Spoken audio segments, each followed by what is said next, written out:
Vortex Strikes Back.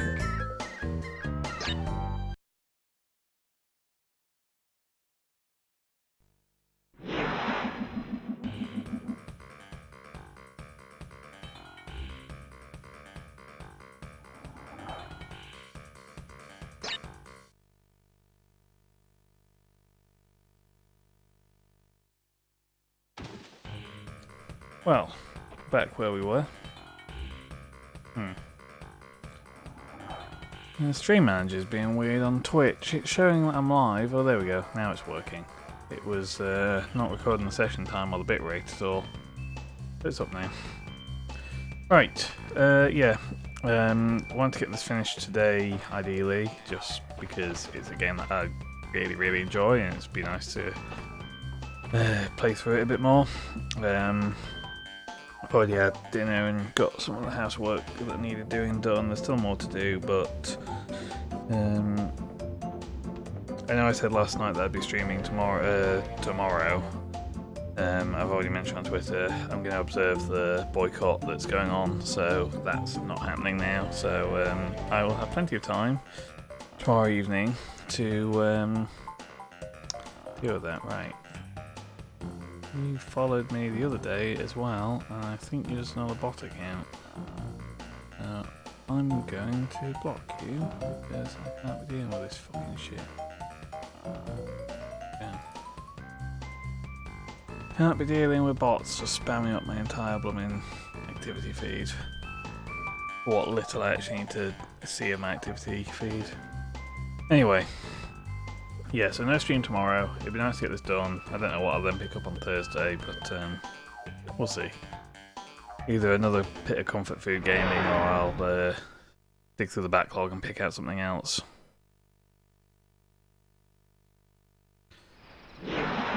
So, plant food. I want to say this is the last river level. It's another one with a timer, similar to the first one. I believe the timer starts from the beginning. Oh, I shouldn't have hit a checkpoint, really. Yeah, if I do it in one, it's not so bad, but... No, I'm dead.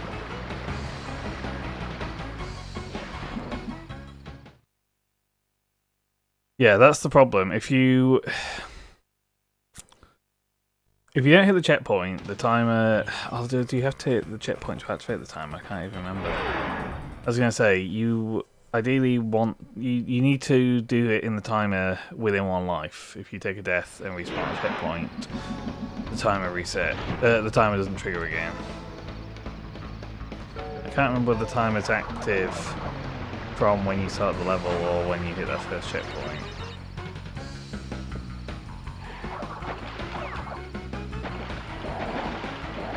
I'll hit the checkpoint again just so we get it on screen. 105. Okay, it's active from the start of the level in that case.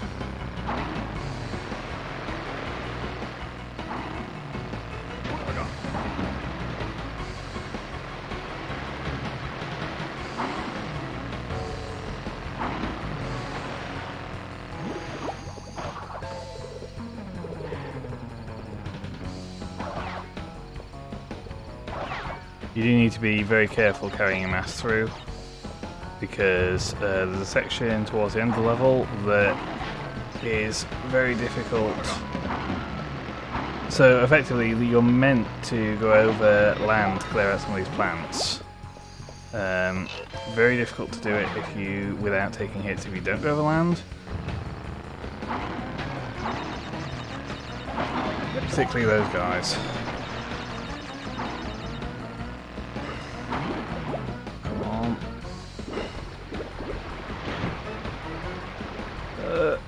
Oh, just made it. I was going to say, I have watched that pop out of existence in front of me before. And as previously discussed, take a death intentionally, because that... Oh, did I hit another checkpoint? That's not the one I... Oh, great. Never mind, I should have just left the level.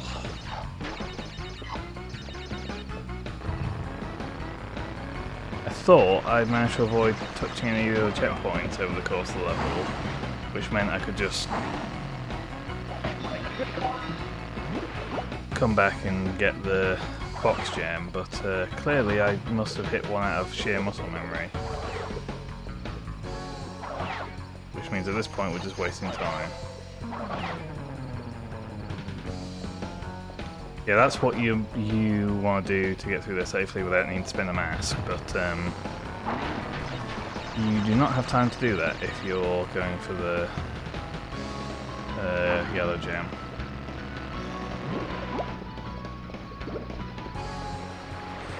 So yeah, that's a suboptimal playthrough because I accidentally hit a checkpoint that I shouldn't have done. Now I've got to leave and come back. So I'm pretty sure even if you quit out through the warp room option on the pause menu, that doesn't keep your credits for having collected stuff.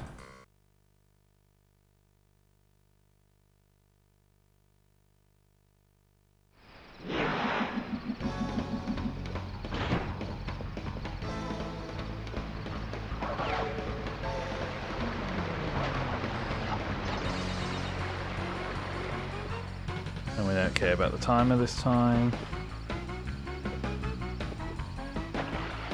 It will crop up again because I think it does anyway, even though... Oh no, it doesn't. Okay. I thought it still did even after you've already collected the gem, but clearly I'm wrong.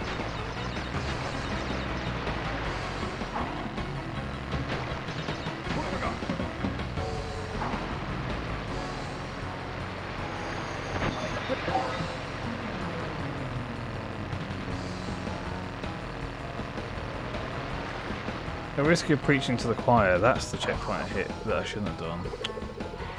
Risk of preaching to the choir, I do think the music in Crash 2 is significantly better than that in Crash 1. I think because Parks is trying a lot more to actually be music rather than just ambient. Oh shit. 1 second. eBay is doing a terrible job at informing me of what's going on. 20 minutes, okay. I'm following an item on eBay and I knew it was meant to be ending at around 7 o'clock.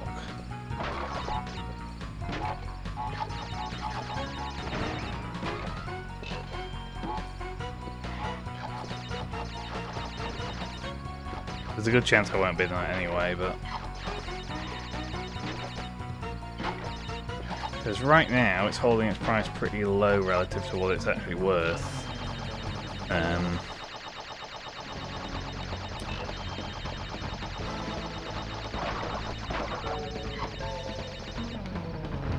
Anyway, that's a story for another day. That's for me to worry about in a couple of levels' time when it's actually about to end. So I know that you're meant to just put in the maximum amount you're willing to spend, but nevertheless, just as a force of habit, I don't like putting a bid in until towards the end of the auction.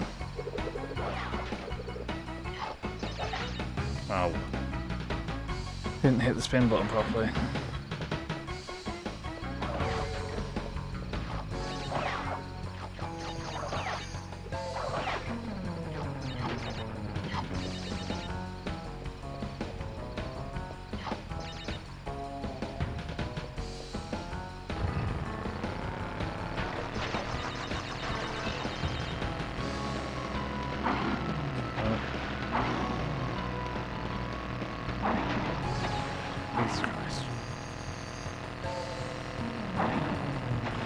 Now, the reason I thought to look at eBay, despite the fact that it didn't bother to fucking notify me that my thing was nearly, my auction was nearly closing, was they sent me an email about something I ordered fucking months ago, asking, oh, would you recommend this to other people? And it's like some fucking DVDs. I'm like, I don't know, I've not fucking watched it yet, mate. Piss off.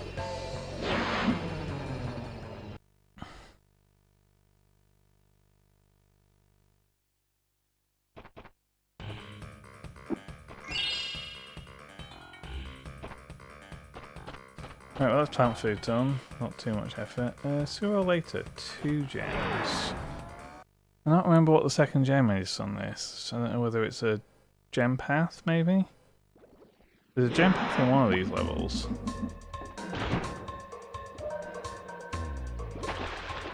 I never trust these pools that don't actually have the electrification effect because there's like only 2 of them in the entire game.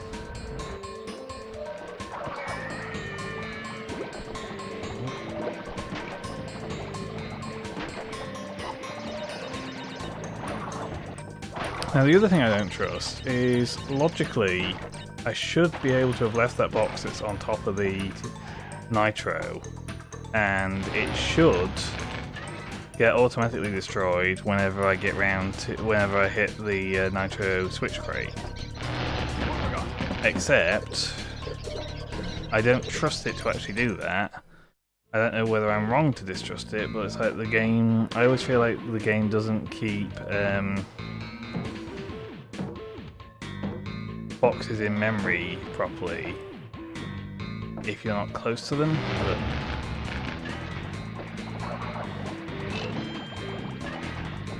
Right, we don't need to do the rest of this route.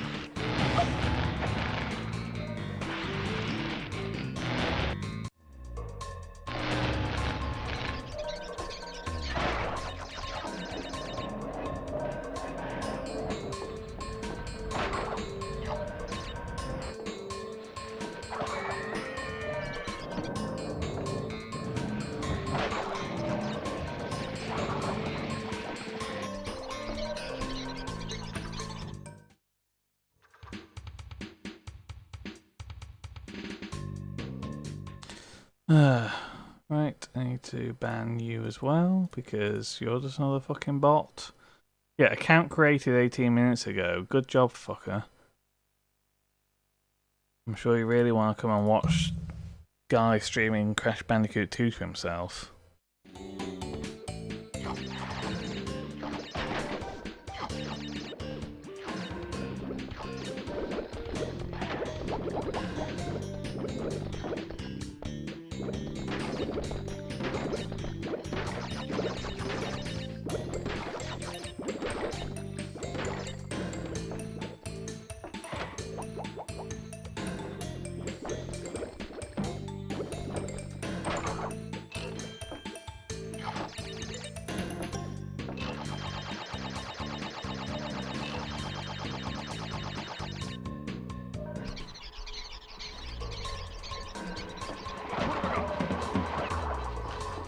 I do feel a bit guilty for banning these people when arguably I want to do things to increase my follower count, but they don't remain following anyway. They just follow and unfollow you, which is presumably enough. If you're using Streamlabs, presumably that's just enough to get the alert trigger to fire. I don't know to what end, but...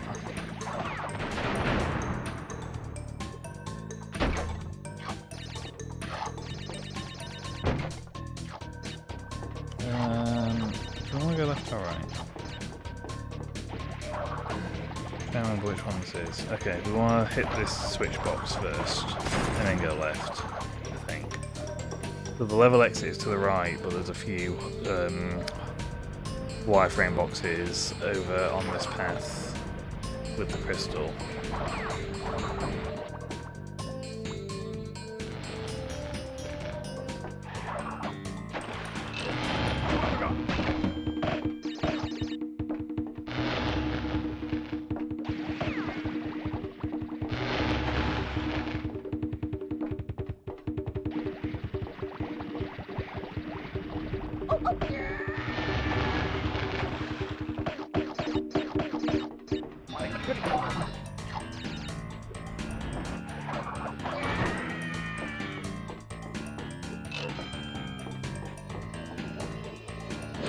And there we go, that's full clear on that.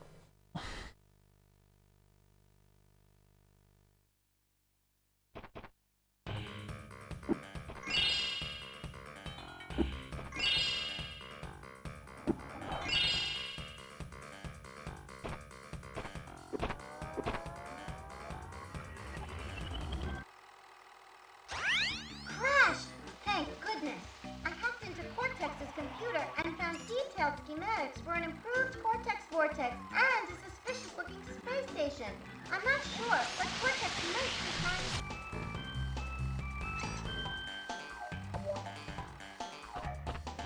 Right, bear down. It's another bear auto-scroll level. I'm probably going to end up taking a lot of intentional deaths here.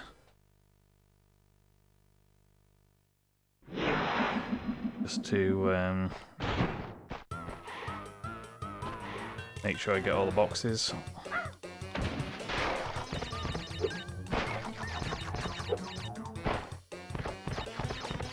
Well, that was not an intentional death, that was me misjudging the size of the hitboxes.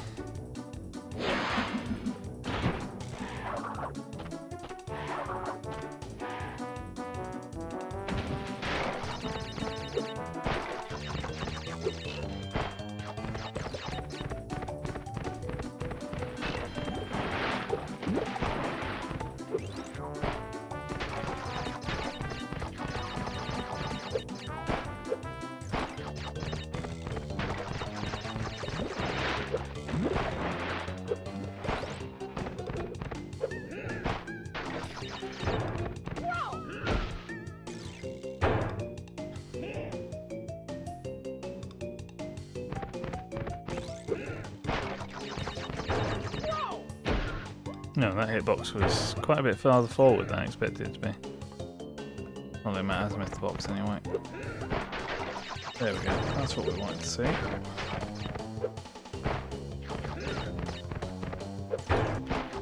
Now it's just a case of surviving until we reach the next checkpoint. I say, before missing 2 fucking boxes like a goddamn idiot. Like a goddamn idiot.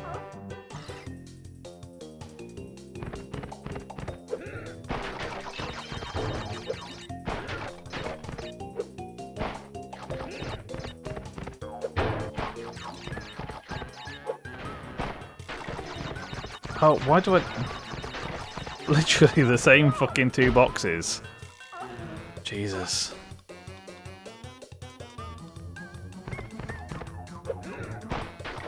And... I'm just being an idiot right now.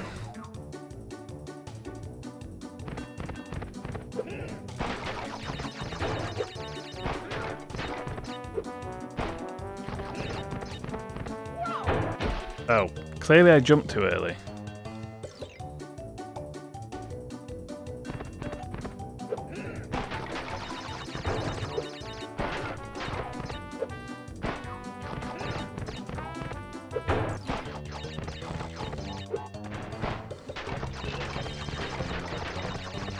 That's more like it.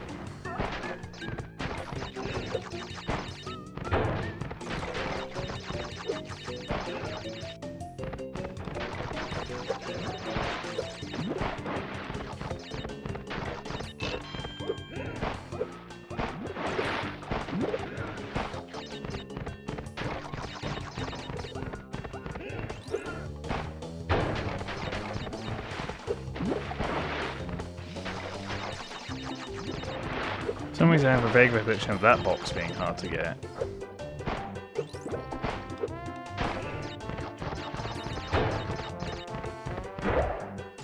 And there's a very suspicious looking set of platforms there, so I'm sure that's nothing.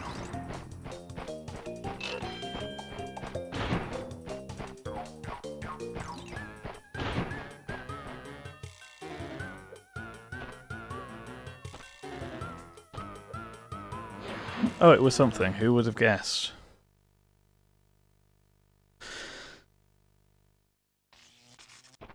So this is the alternate entrance into the previous river level that we couldn't get all the boxes for prior to this.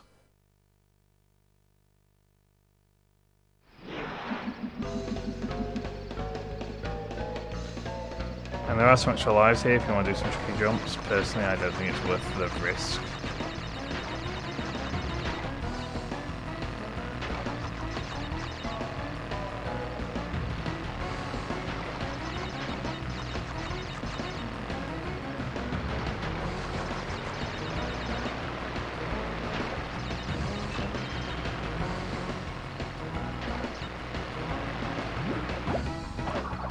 Yeah, so it's quite a short section. Doesn't really account for much.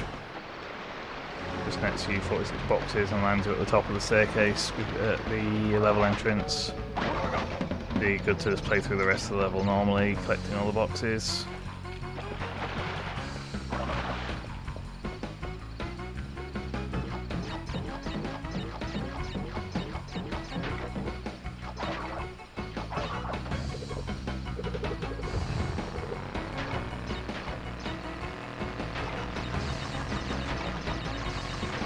I think this is the only level in the game to have both a secret entrance and a secret exit, whatever that's worth. In fact, no, it definitely is, because there's only 3 levels with secret entrances. And the other one is Road to Ruin, which is our next crystal level.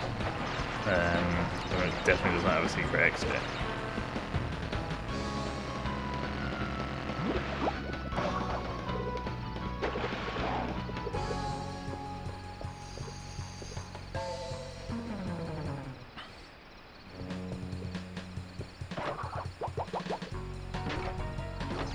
Right, I didn't bother to do this on the previous run through, did I? Because I was just like, what's the point? I already can't actually get the box gem, so why bother doing the bonus? And I fell short. Of course I did.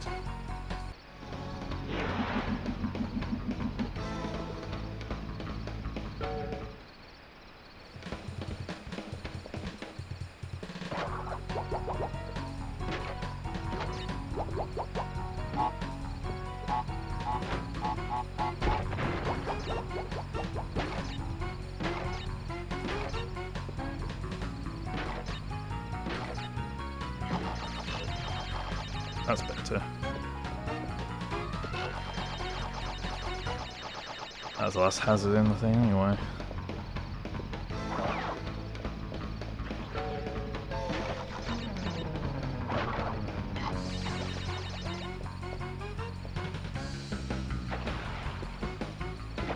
Death route is still available.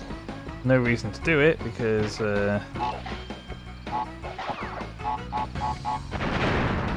we've already got the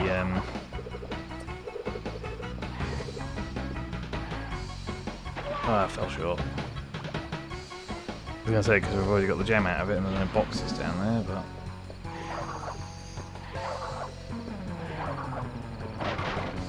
good place to use the glitch high jump back because you get a much safer jump. Say that, I think I've cocked up the glitch high jump on my return so it all looks a lot tighter. Oh, that comes down closer than I thought it did.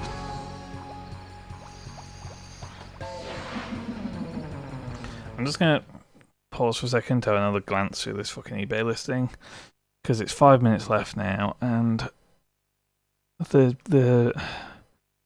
bid price is still very low and I'm wondering whether I'm missing something here.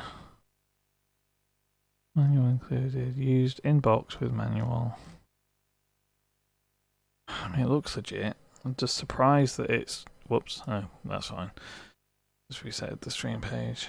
I'm just surprised that nobody else has bid more than that so far. Maybe everyone's waiting to snipe it like I am.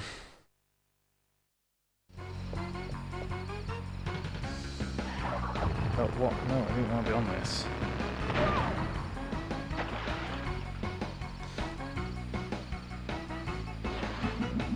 If I remember right, I believe what they do in the speedrun is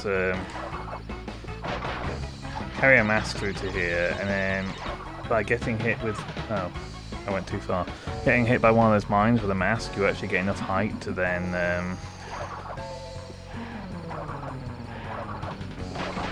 get up to this ledge anyway, with the jet board.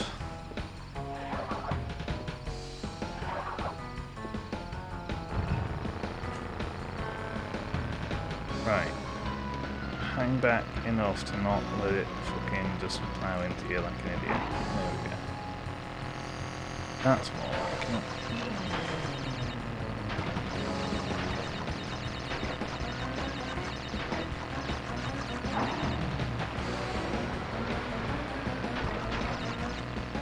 Oh fuck. Oh, that was close.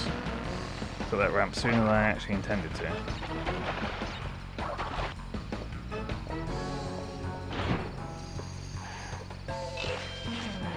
I was going to jump over it there for a second.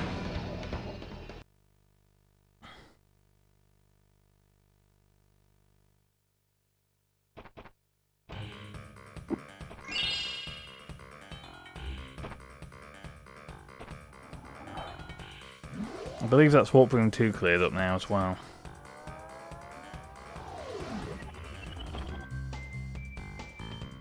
Oh, there are 2 gems in Road to Ruin. Okay, there must be a Death Route I'd forgotten about.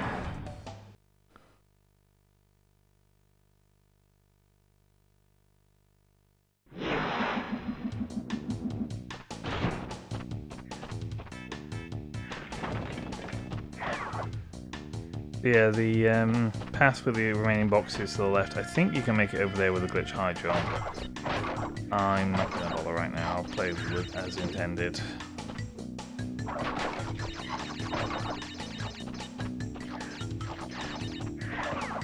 Also, one thing I never acknowledged is that silhouette in the back is of the third island from Crash 1.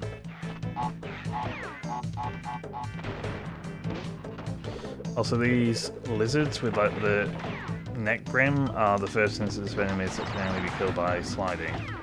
They're not particularly common in the game, but there's a couple of them. Oh, there's Death Routes very early on. I don't know if I mentioned this one on the previous Death Route on Air Crash, but once you've touched it once, it's permanently present for the remainder of the time you're in the level. Doesn't matter how many more deaths you take, as long as you've touched it once. It took me so long to realise you could just spin these logs. Whoops. Oh well. Not exactly short on lives.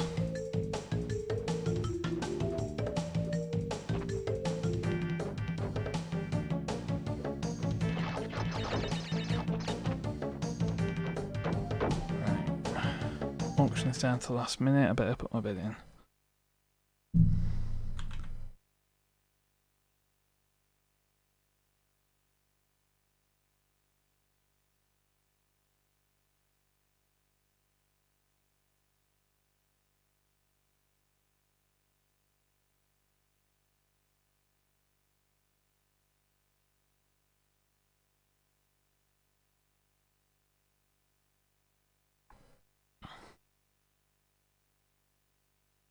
Why do I always get really fucking nervous with eBay auctions? Jesus.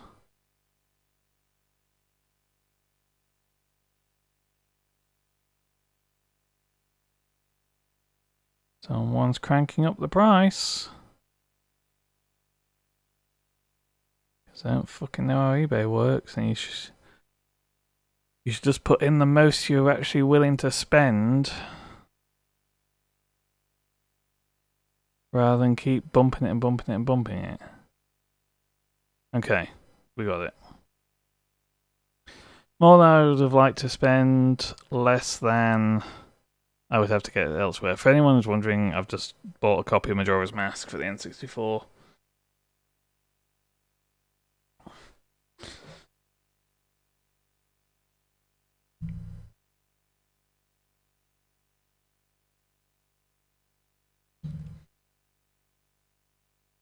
Right, let's go and crash then.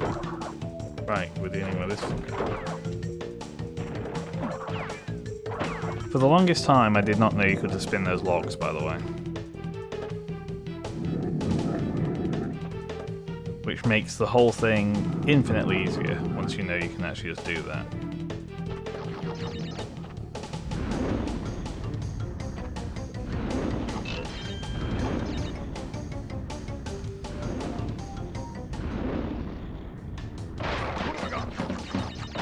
Now, the only thing I'm concerned about is I want to just carry on and finish the level. I don't know whether the crystal...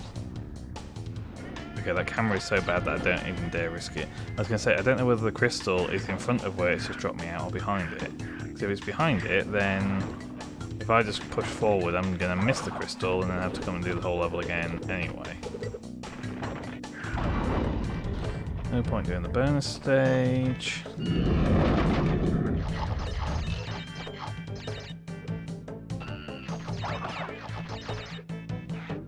So clearly the crystal was behind me.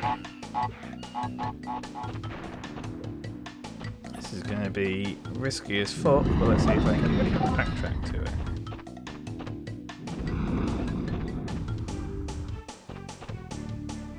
I overshot.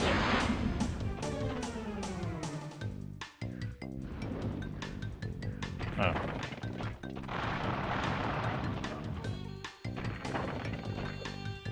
Right, this is where the thing dropped me out.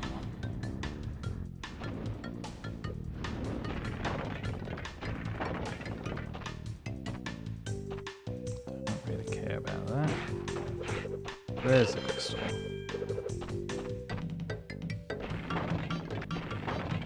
Just to save myself another trip through the level, that's all.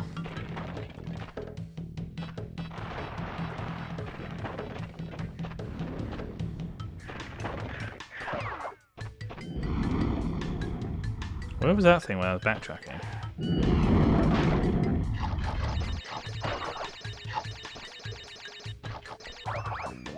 Oh, spawned too early. What a fool am I?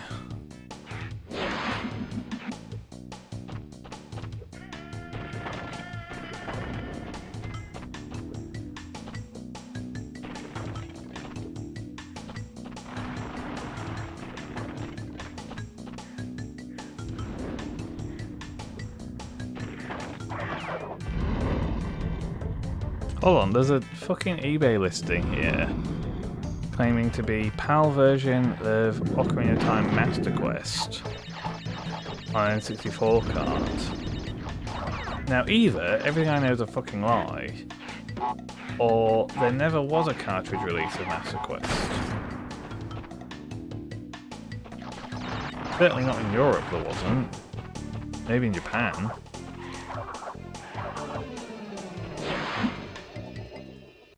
I don't understand that at all. How the fuck does that work?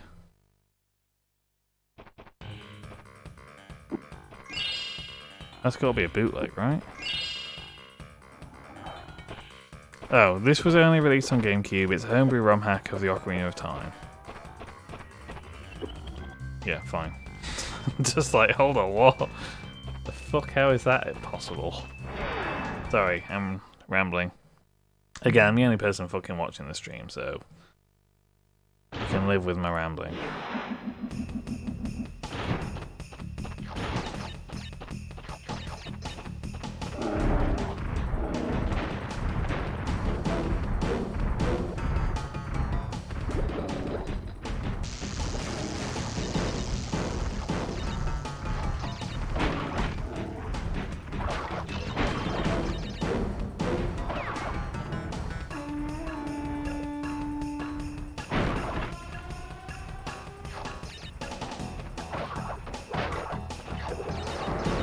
So this level has another instance of a secret in the game that the Insane Trilogy the Insane Trilogy makes really fucking obvious by giving you just the Antmail loading tip. The PS1 released makes it gives you no hints whatsoever, as far as I'm aware, that this even exists. As much as I said that I cannot remember how I knew how to get the blue gem, I'm pretty sure. Oh fucking hell! I'm pretty sure I found this out by. It must have been a magazine or something that told me about this. I certainly didn't know it before. I'm hitting every single fucking one of these mines. Case in point.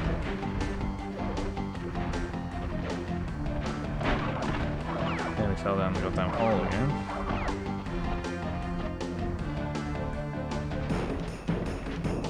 Right, well here's the secret. In a checkpoint. So that polar bear falls in the hole. You have to jump in the hole after it and it loads you into a completely different level section.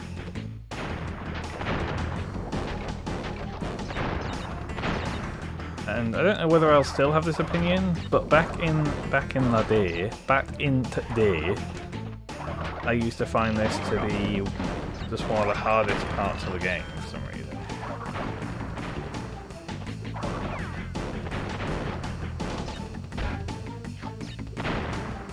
There's no explicit reward for doing this, but as you can see, it contains a whole bunch of... that's stupid, I shouldn't have jumped there. A whole bunch of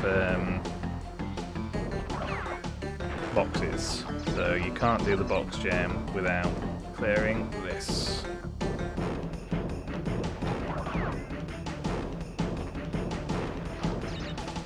Yeah, this is, I think, the reason I always found it difficult, is getting the timing right between these bullets and these turtles.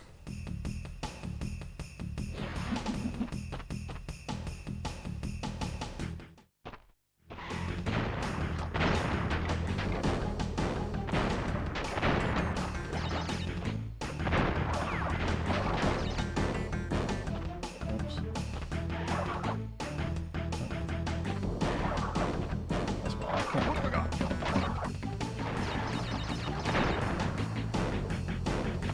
Oh, I thought I did a slide jump there and I just completely messed up my mind.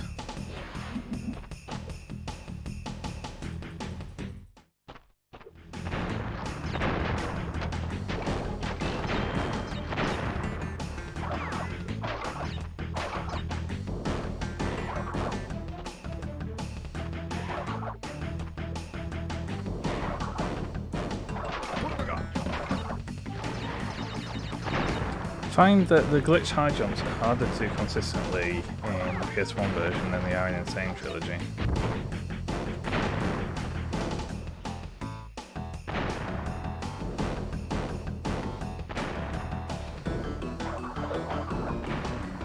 That's fortunate.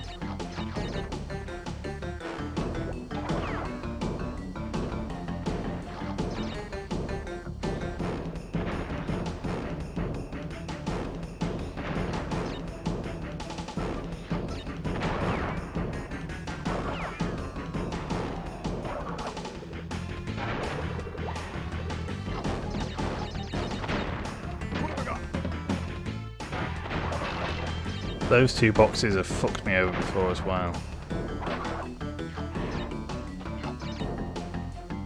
And these like robot armadillo things, as far as I can remember, are completely invincible.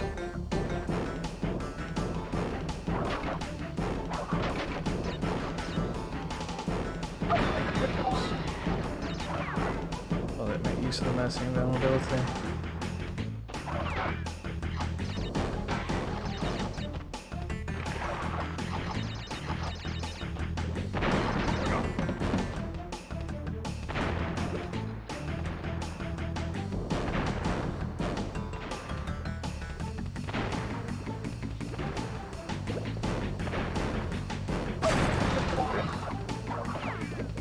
Just take the hit, tank the hit and go.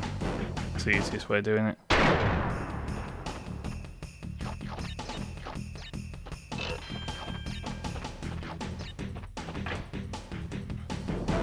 Oh, I forget that every... Actually no, there weren't. Oh, there was a couple of nitros in there, wasn't there?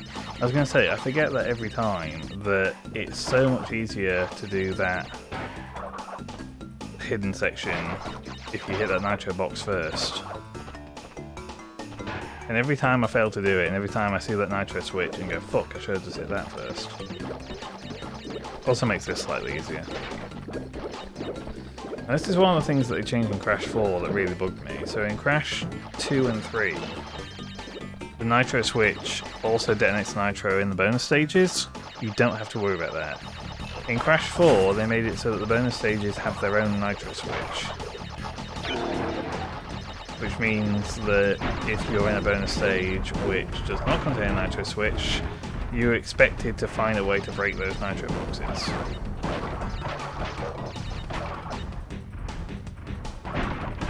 Breaking them without the nitro switch is not too bad in Crash 3 because you got the Fruitzuka thing, but in Crash 4 it basically means you have to go up and touch them with the time slow mechanic.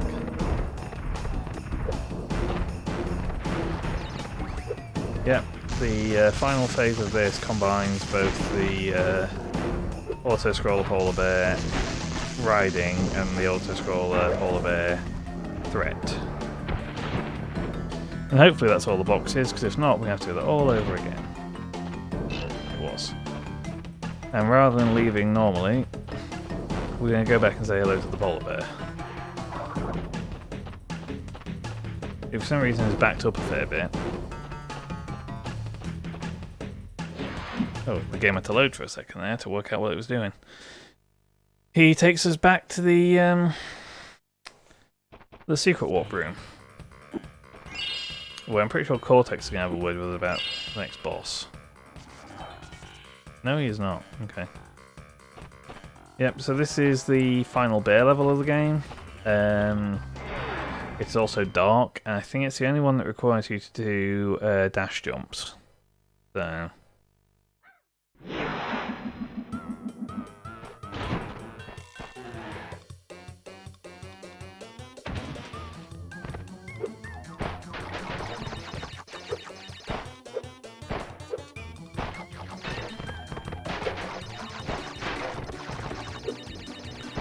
like those. Those gaps are too big to make with an ordinary jump.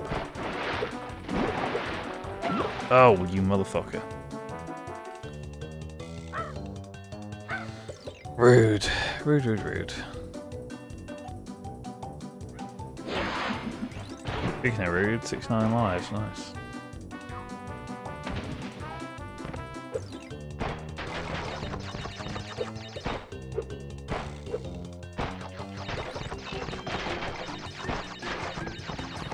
Some boxes. I didn't see all four of that stack burst. Also, that particular dash jump is way feckin' harder in N. Sane Trilogy. I don't know why. I can't remember exactly what it is that makes it harder. I think in part the game doesn't break the box instantly on contact. You do lose some momentum, I think. Effectively, the way they're laid out in this game is they're like perfectly lined up with the arc of your jump. So you just jump, you know, you dash, jump at them, you hit them all, it's free. I seem to recall in N. Sane Trilogy that's not quite the case.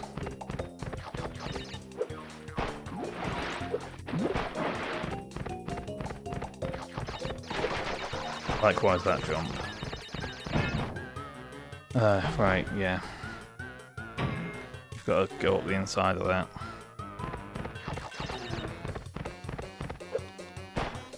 Bet this here dark level does make things a bit harder to act responsibly to. I missed a box there.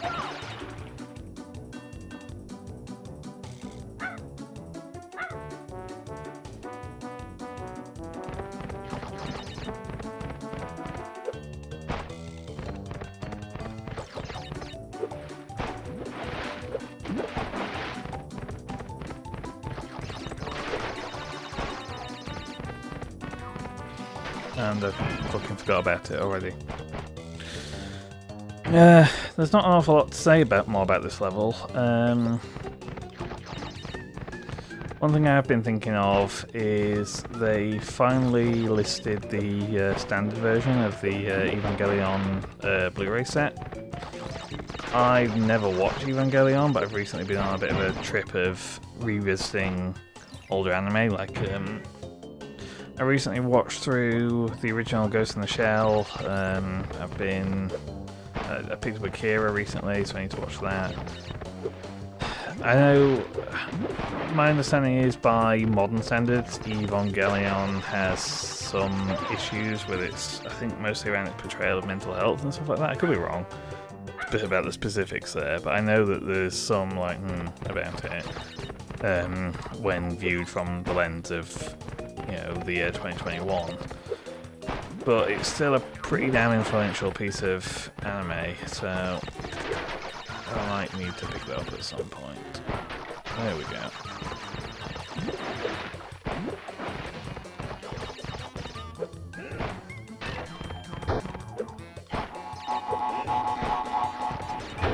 I should have dashed.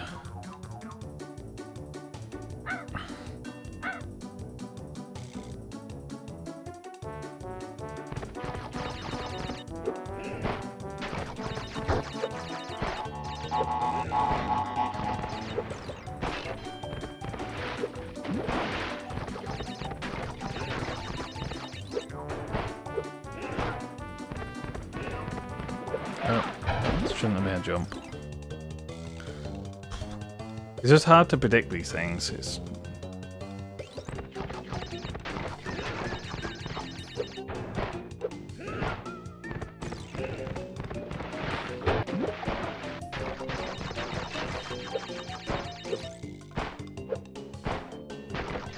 Again, I've played this game a lot of times. I have not played it with a critical enough mind to actually internalize the finer details of the level layouts, I'm afraid. So unfortunately I am going to make mistakes. Which is part of the reason why the speedrun attempt I did was not abysmal, but certainly not leaderboard tier. Crash, my boy! You are more than halfway there. But I'm sure you've noticed that things are getting harder. The last 10 crystals will be the hardest to gather. And our enemies will be sending their strongest forces to thwart you. I'll contact you again when you have completed the next one.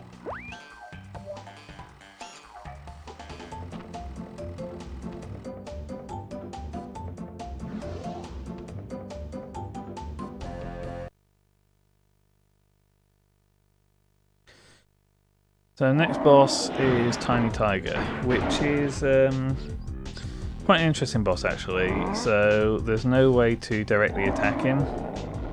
Instead, you've got this grid of 3x3 floating platforms. And what he does is he just tries to come towards you. Now, periodically, the platforms will blink red.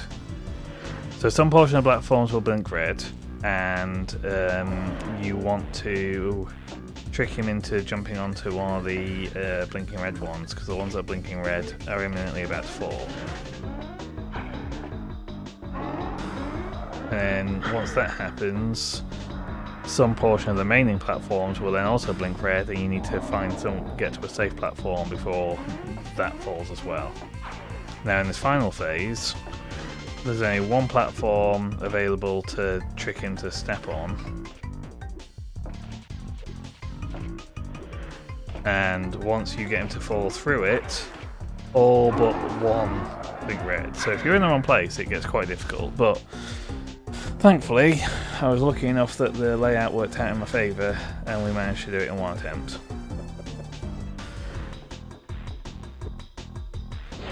So yeah, that is a boss fight that can either be ridiculously trivial or can be a complete pain in the arse. Unfortunately, it's not predictable. Right, and we are now in the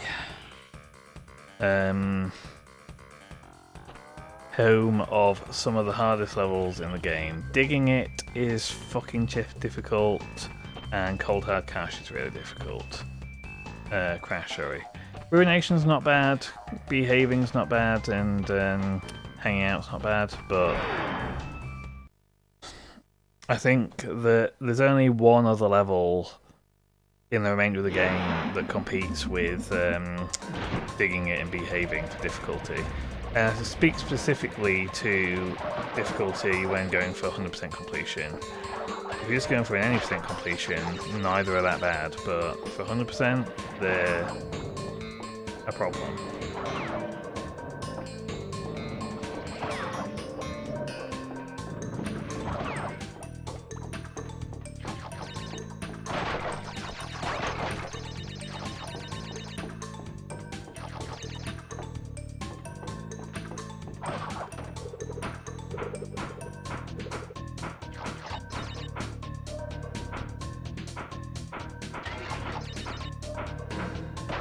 So I did pick up Wrath of Cortex not long ago, and one thing I don't know that I'll necessarily get around to playing it imminently, but one thing that is worth comparing between this game and Wrath of Cortex whenever we get around to getting to it is the difference in speed in these clambering mechanics.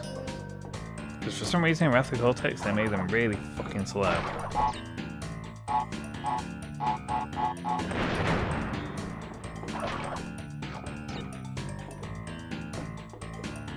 I also found those guys way harder to avoid in Saint Trilogy. I don't know why. The ones that go up and down the tubes. The ones on these walkways are fine, but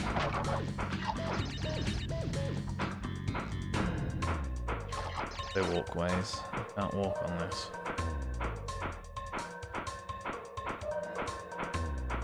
Monkey bars, I guess.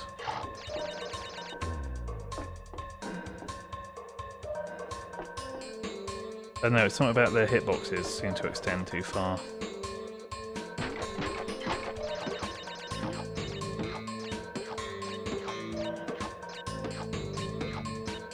I don't know why I'm doing this.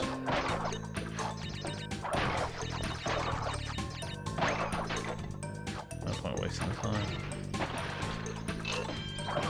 Right. I'm pretty sure that's the last checkpoint of the level. It's very relevant whether it is or not, for reasons that become apparent shortly to anyone who doesn't already know.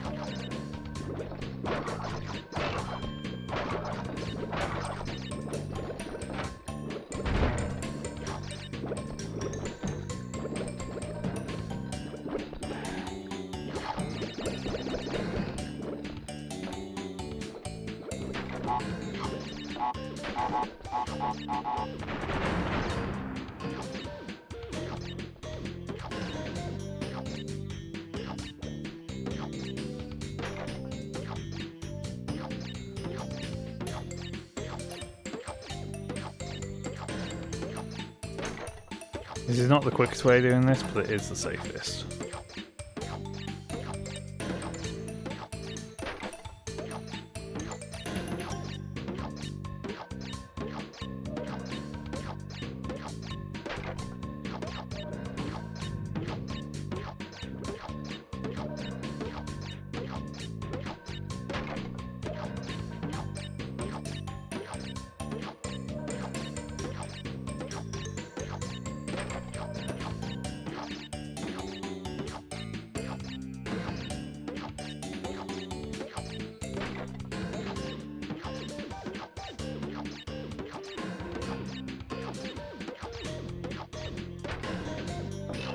Oh, we're clear. Again, not the quickest, but definitely the safest.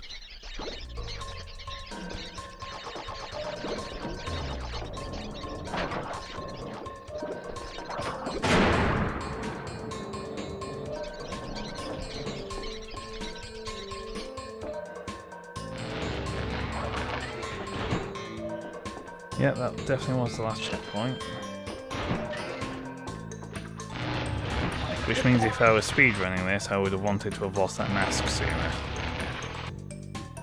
So we're now going to take an intentional death to get us back to this checkpoint that we got earlier, now that we've got the box gem and the crystal, to come down this hidden route.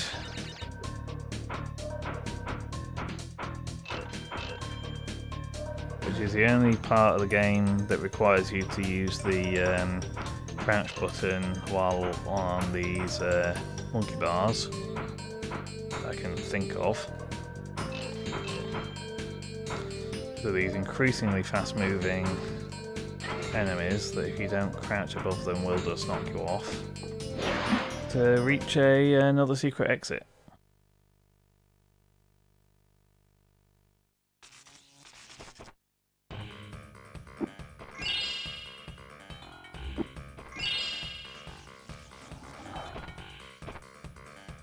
I forget which of these two levels is the crueler one. So this is a level that the theme of this level we have not yet seen. There's only one other level with this theme in this game. Effectively, it's a dark level, and you get these fireflies to illuminate it for you as you travel. If you recall on my Crash 1 streams when we did the dark levels in there, and I complained about the fact that they tied the light mechanic to masks, and it meant they had to completely change how masks even work in that game for the duration of that level, those levels.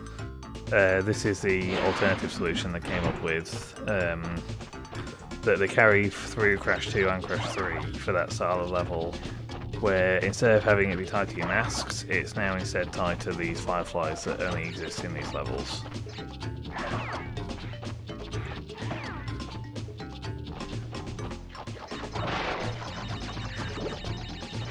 Oh.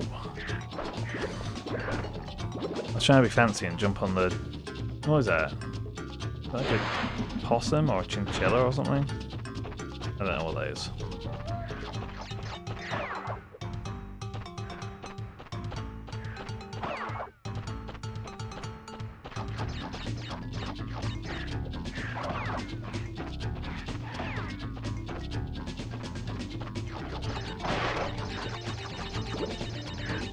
That's what I was trying to do.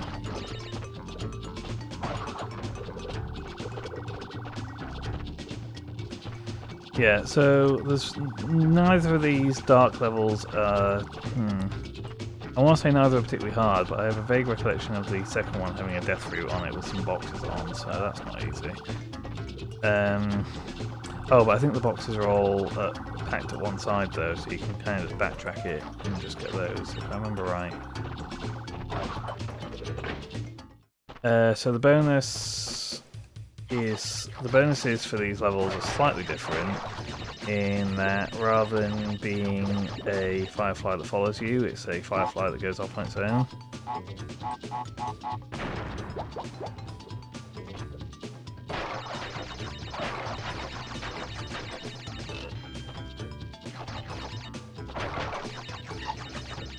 Meaning if you don't move quick enough, you do just get left in the dark.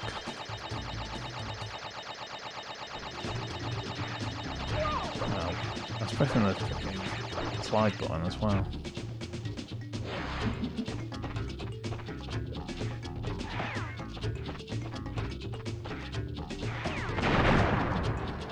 Definitely want to stand clear enough of that. Right, this is the bit that I said is rather cruel, because there's all these boxes that, as previously discussed, you have to break by belly flopping. And as you can see, belly flopping is rather slow. Hopefully that'll be enough to get us through. The thing is, if you pick up this firefly without preemptively doing any of these, you do not have enough time to break them all and then also cross the pit at the far end of the section. Yeah, because that firefly's already gone and now I don't know where the pits are. So this is what I mean about it being a bit cruel.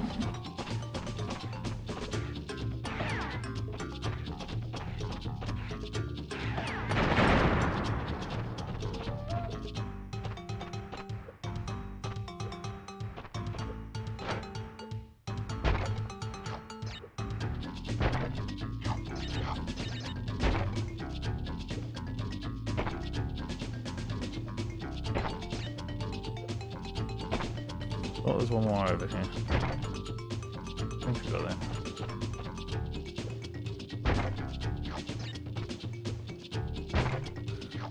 At worst, I've got one to do. No, I got them all.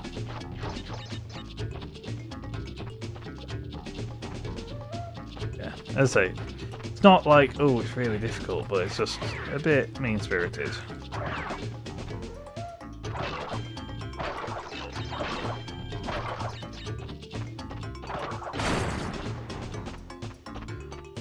And that gets us our box gem.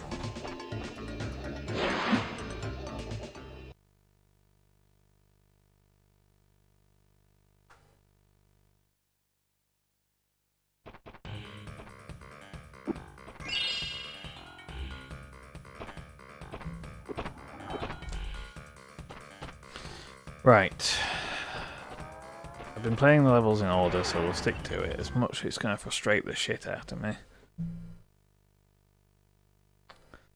In fact, I'm just going to pause and go fetch a drink first.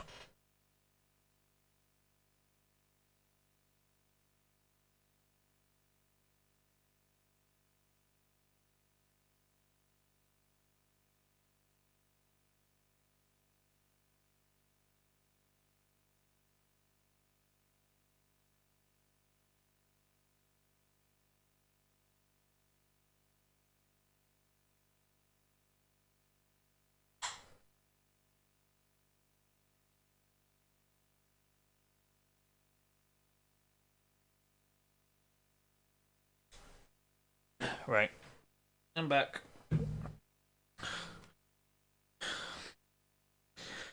So the first things first with this level is it has a death route that we need to take, so again, I'm pretty sure the Crash 1 Mulligan rule applies, where as long as you don't respawn from a checkpoint, it still counts. But if I take a death after getting a checkpoint before we touch the death route, then I'm scuppered, I need to restart the level. Those plants, as you can see, spit bombs at you. For some reason, if you get hit by one of those bombs, Crash does an animation like he's been shot. Like, there's a death animation. I don't really understand what that's about. The hitboxes on those explosions are quite small in this version. They're way bigger in Insane Trilogy for some reason.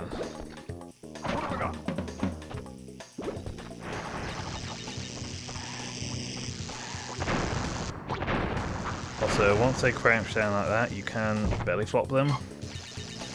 Now you'll notice on their model they have spikes around their base. In Insane Trilogy, those spikes still have an active hitbox even when they're crouched down. I suspect they also do in this game, but the point being, if you're in the belly flop, it kind of rules the tie in your favour, so to speak. Like you can't take a death from trying to belly flop them, as far as I can tell. Certainly, I've never been able to in the PS1 version. But in the Insane Trilogy version, yep, if you belly flop them, the game can just decide, no, you take a hit. So that's why I've got a tendency to ignore them nowadays.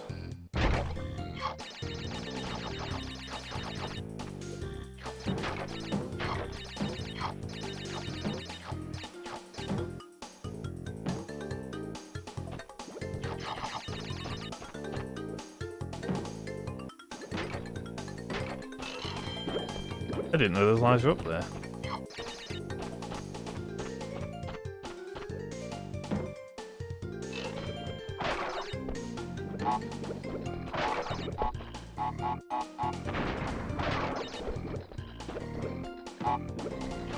I don't think I've ever bothered to do the high jump before.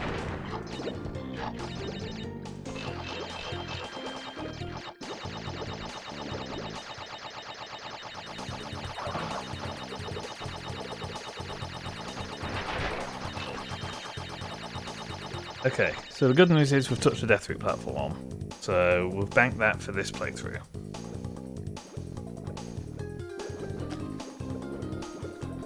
Well, this visit to the level anyway. Right, so first hazard is this corridor of nitros, which I've blown up. That's a shame, but if we're going to spend the mask on anything, getting rid of those nitros is not a bad thing to spend the mask on.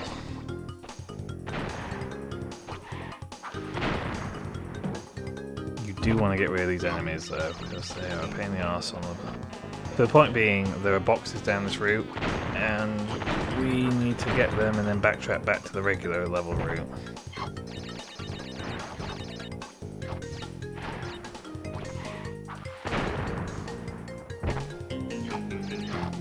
And I also need to explain these bee mechanics. So the way these work is once you go past one of these beehives, a bee starts chasing you. With these smaller beehives, it's only one bee. So they're not the most hazardous things in the world. And you can, for the most part, outrun them. At this point I'm just checking to see what other boxes are left. None whatsoever, okay.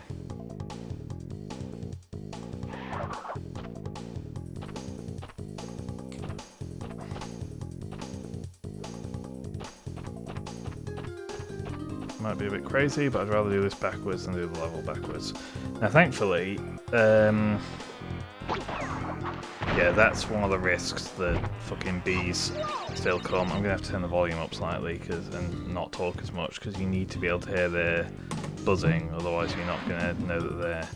So I think we established that there's no further boxes up here, didn't we? Hold on, let me just make sure that's not coming through on the mic. Yeah, so there's no more boxes up this route.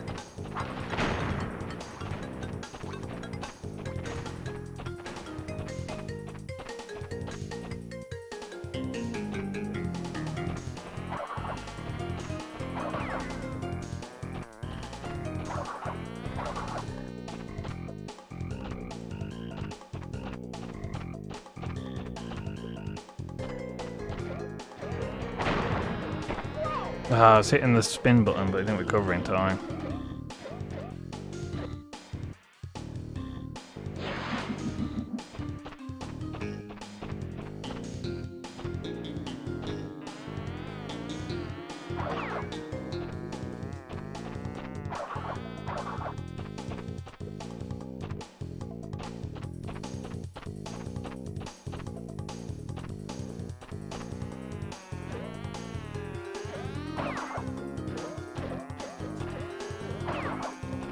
Now, we're quite lucky that I managed to go from breaking the nitro boxes with my mask to getting to the checkpoint in the same run, because getting through the nitro corridor is... Are you fucking kidding? I was there and all. Getting through the nitro corridor is one of the harder parts of doing this.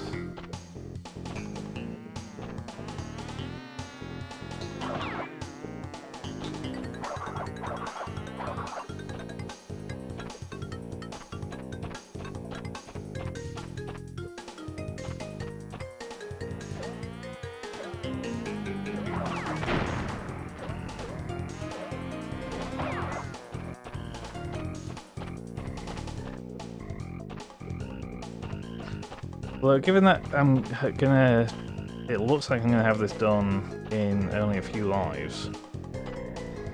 That kind of implies that this is not as hard as I kind of thought it was going to be. Which is something I keep finding whenever I go and revisit old games that I kind of know like the back of my hand. I remember back when I played through Spyro Reignited, I spent a whole bunch of time telling my missus, oh, this next section's really hard, this next section's really hard, and every single one I did within 1 or 2 tries. I think I just have like repressed trauma from struggling at things that I've since kind of grown past.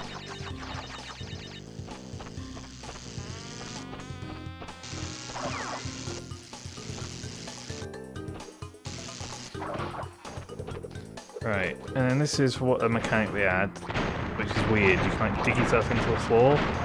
While you're in the floor, you can spin those guys away. You're also invulnerable to their explosives. I can turn the volume down now because I've got through the bit I need to be able to hear the bees for. Yeah, so you're invulnerable to explosives while you're under here. There are enemies, I don't know whether they're in this level or only in the other level with this theme. There are enemies that can hit you when you're in this state. The bees cannot. So the challenge here is the fact that you've got to jump across to one platform that you can't dig in, but then you can dig into this one, get rid of that bee safely, and then move on.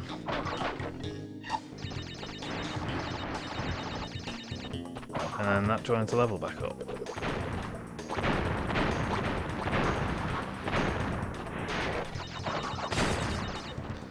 Now, anyone watching astutely will think it's suspicious that that one enemy was just out on the platform on his own. Ah, these are the enemies that can still hurt you when you dug under.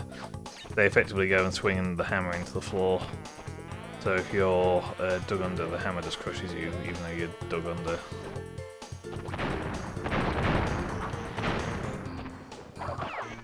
Except in this, at this point in the stage, it only gives you 2 of them, and neither of them are on diggable floors, so... Does a pretty poor job at introducing them, really.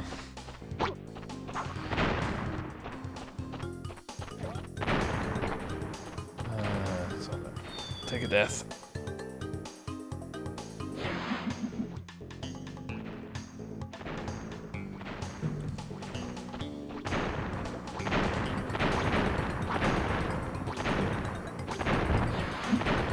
And this should be our final hidden warp room entrance.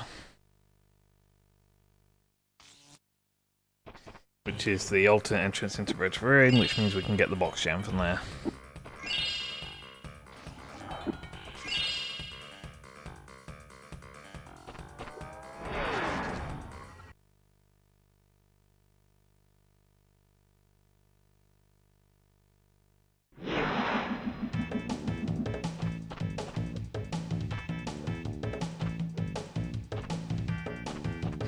That fruit on the top is a hint to warn you that there is a TNT crate in the stack. As Because your gut instinct would probably be just to spin through this whole stack of boxes, but nope, there's a TNT there. If you try and spin through the whole thing, you will just blow yourself up. I mean, it's not much of a hint in that the level designer still put the TNT crate there, so they're responsible for both the danger and the warning, but...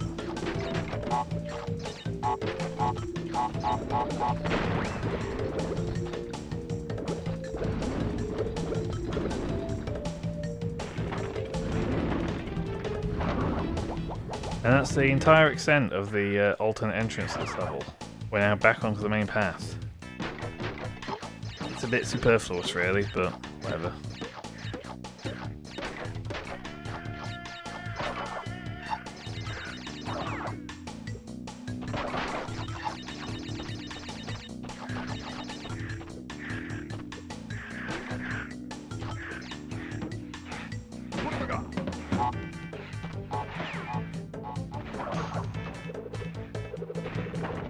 Oh, I thought it was dead there.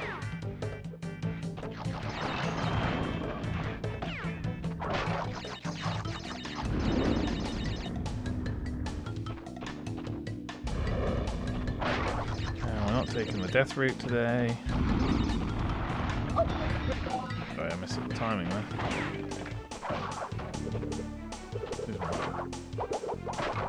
Oh, so if I had done the glitch high jump to get to that alternate path early, I wouldn't have had to backtrack any further than the crystal to get the remaining boxes after the death route anyway. Again, I'm pretty sure that's the speedrun route. Well, I don't know what the speedrun... because you need to get the hidden exits to count towards your percentage total. So I don't know what they do once they get into the hidden warp room. I mean, in Insane Trilogy, you can just go from the hidden warp room back to the regular warp rooms, but that's not a thing you can do in Crash 2 PS1, so I don't know. Also, I'm late to seeing this, but thanks for the follow, Lunasec. I'm going to assume you're not a bot. I've had enough bots following me that that's maybe not a safe assumption to make, but I'm going to assume anyway. Okay.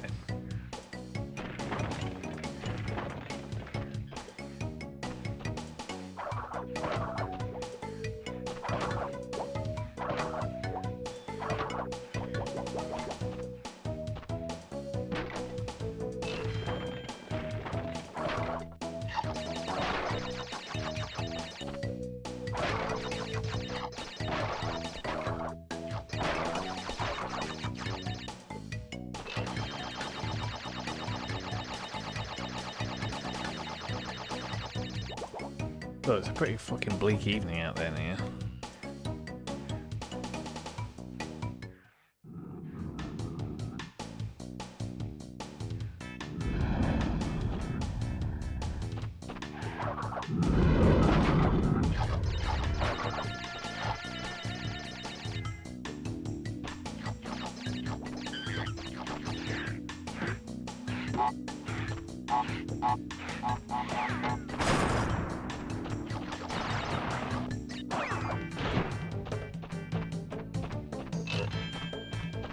That should be Warp Room 3 fully finished.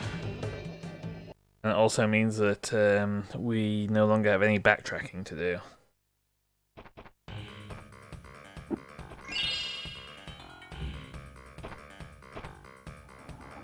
Oh, I've got another dialogue.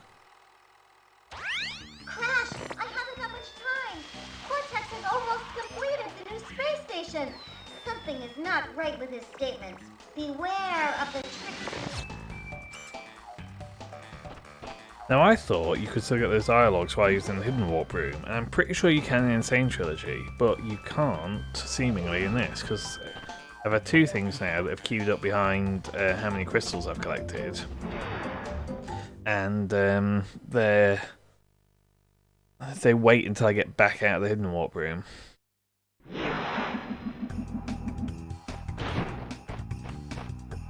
Right, Cold Hard Crash. What I probably consider to be the single hardest level in the game. To get the box gem for, I mean.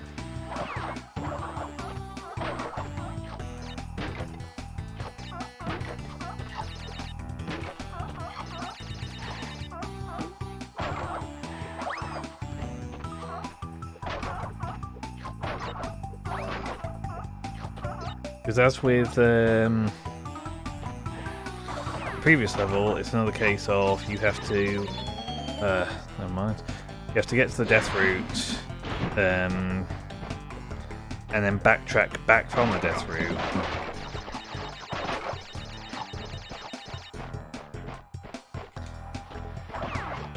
Because where the death route naturally returns you back out the level,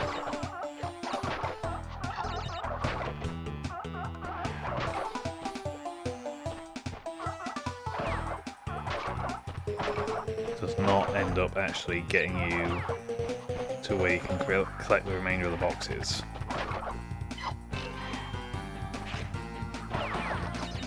And you can't even just progress in the normal level and then backtrack to the death route, because there's a one-way path in the normal level as well. So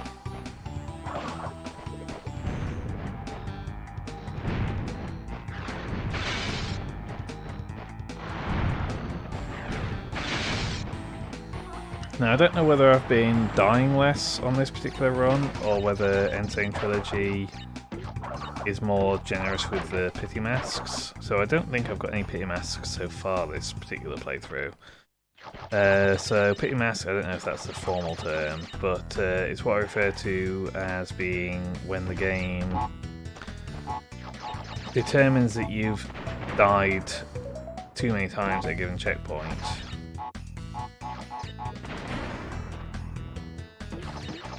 And therefore just grants you a mask next time you respawn.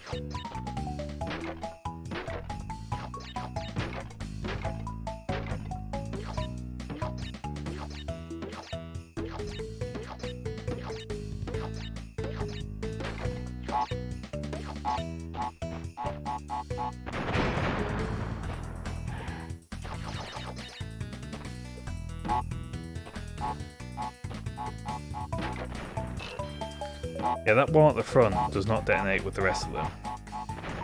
That caught me out quite a few times as a kid. And again, in Crash 2, you don't get any in-level indications of how many boxes there are total, either in the bonus stages or in the level. In Crash 3, you do. In the Insane Trilogy, you do. So it's a lot easier in those games to determine when you've missed something and to know to backtrack. In Crash 2, it's just nope, it's you've got to either have a guide open or just trust yourself. I'm hoping I'm right about the mulligan rule, because I really don't want to have to... I'm not right about the mulligan rule. That death I took discounted me from getting into the death route. Did not know that. I thought it worked the same as the gem requirements in Crash 1. Okay. Clearly, my mind has been warped by Insane Trilogy and the changes that game made. Maybe that's true for Crash 3? I don't know.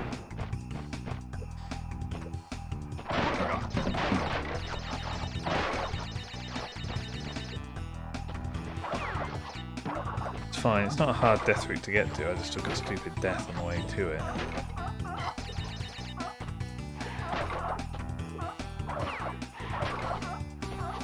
Yeah, it's not getting to the death route that's the hard part, it's doing it and getting back out that's the hard part.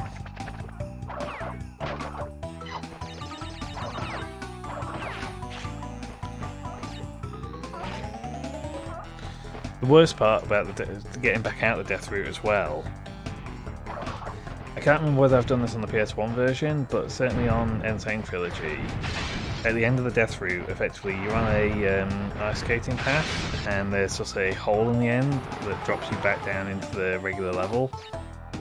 And I have, on so many occasions, at least when I played it on Insane Trilogy, carried too much momentum towards the end of that ice path and just gone fucking head first into the fucking level without being able to backtrack.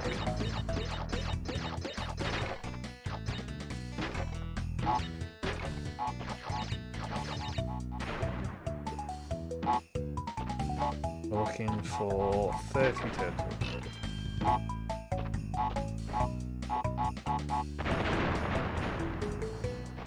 missing 2? How am I missing 2? I was not missing 2 last time.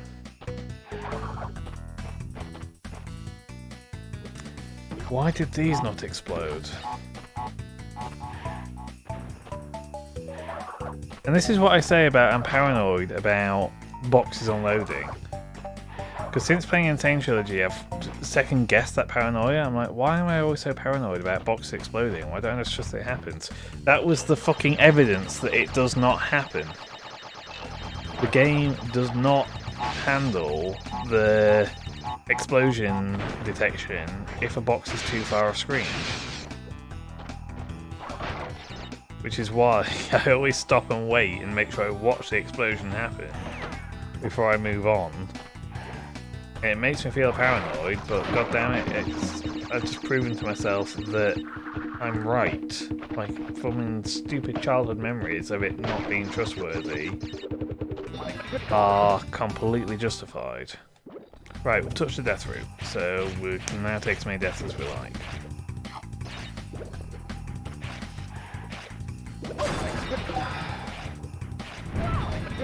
Well, this is going swimmingly so far. Part of the problem is that is meant to be just a explosion created on a regular timer, and it wasn't. Sorry, a crusher that's on a regular timer, and I think although the going on the death platform cancelled my invincibility animation, it didn't cancel my invincibility state. Hence why I was blinking. You'll notice that wireframe box at the beginning there, the switch for that is all the way at the end of the death route. That's part of the reason why we have to backtrack. Sorry, just grabbing a drink.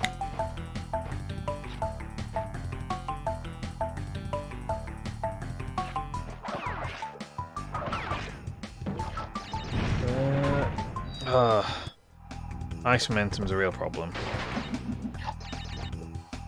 As I say, the death route itself is, like, getting into the death route itself is no longer an issue.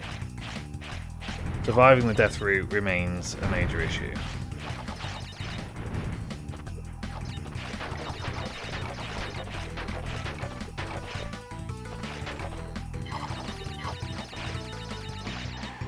There's no particular need for me to break all these boxes at this point because I can always just get them on the way back.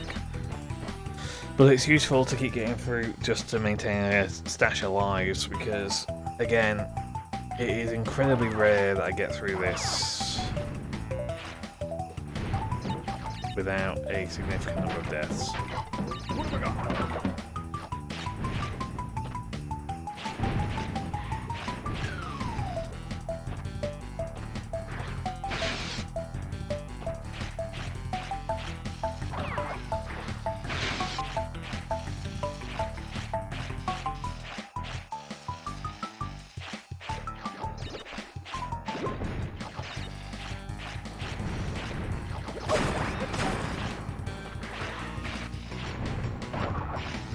Oh right, the gem is in the hole. I forgot the gem's in the hole, so you actually have to do it twice. Once to fetch the gem out of the hole, and then again to actually go back and get the boxes. It was shorter than I remembered though, that's one thing. Presumably that's what people say about me if I ever have a school reunion.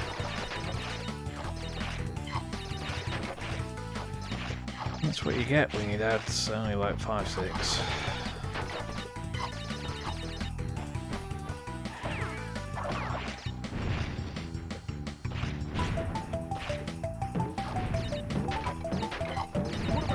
I don't know if you can see what I was talking about there about the ice physics carrying your momentum for way longer than it looks like they should. I swear this route is longer in Insane Trilogy. Okay, box number 1, these two are not too bad.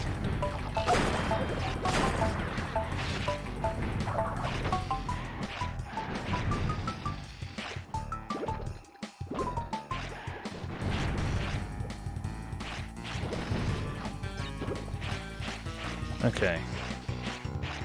Arguably we're through the worst of it. I say arguably, there's plenty of opportunities still to die yet. but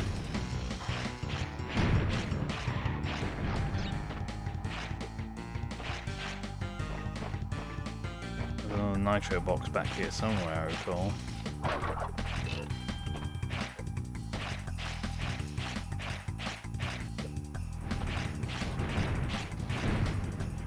Ah, you fucker, got caught on the ceiling. It's because I panicked with that crusher.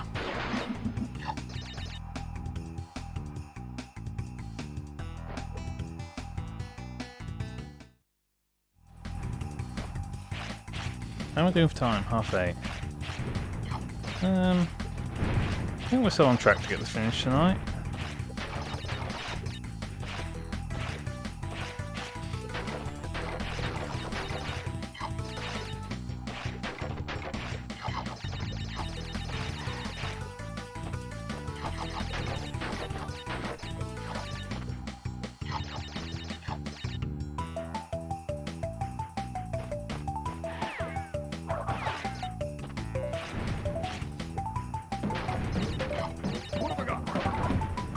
It's very weird how that's not a mask box, and yet it gives me a mask every time.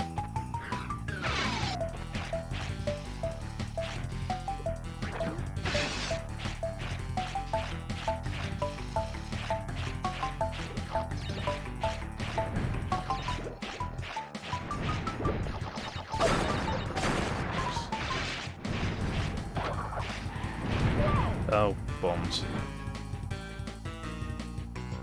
That second, the crusher that triggers based on your presence reset way quicker than I expected it to.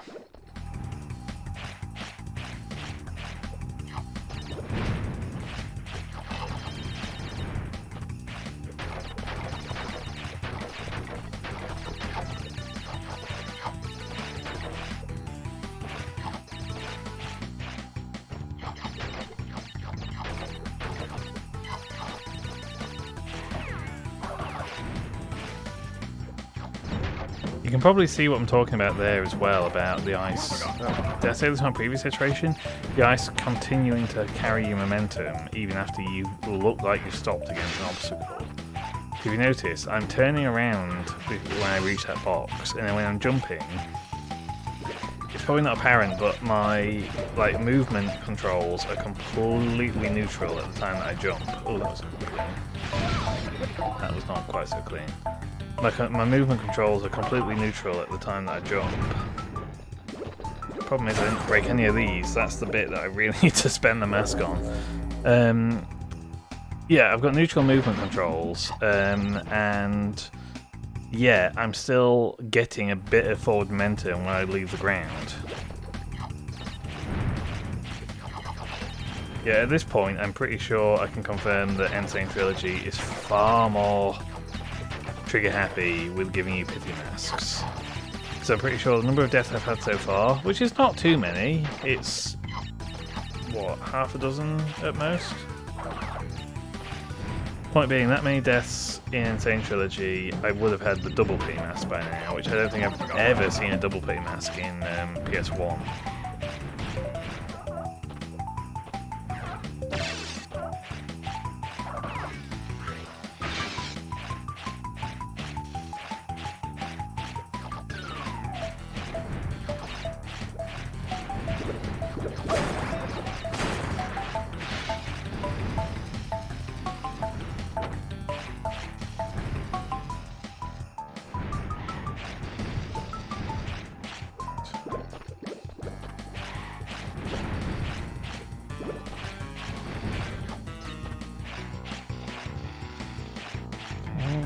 I've got a safe stretch.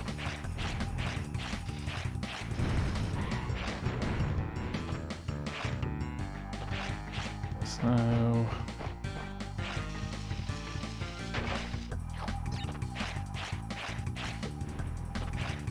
Oh god.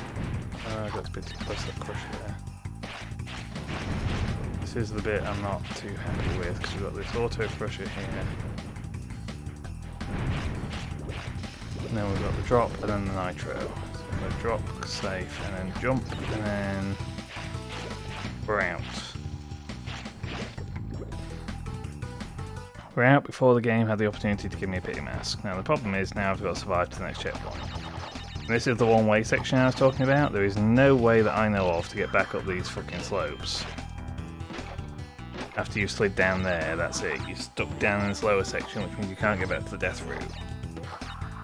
And as you probably saw earlier, the death route drops you out into the next part of the level, which is no longer a side-scroller section.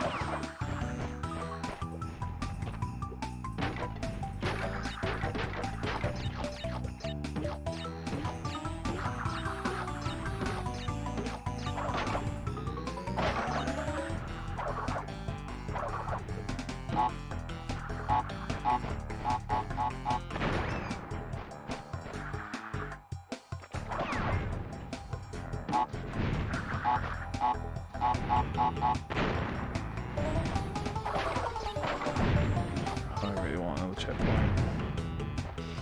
No. Oh, fucking hell. How did I survive that? Please give me a checkpoint soon. I don't want to do the death route again. I say, I'm the one who fucking decided to play Crash Bandicoot 2 again. Of course I was willing to do the death route again. Okay. Now the only remaining hazard is if I miss any boxes. I have a vague recollection of there being a couple of boxes that I had a tendency to miss. I don't remember which. I don't remember them being a problem in Insane Trilogy.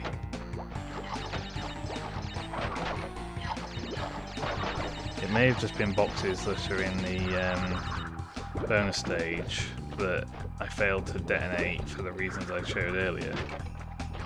I.e. that if you're not there actively watching them explode and they go off screen, they don't count. I'm pretty sure that box you can safely leave in Insane Trilogy and the Nitro crates will get it for you when you get the Nitro switch, but not quite so safe to do that in PS1.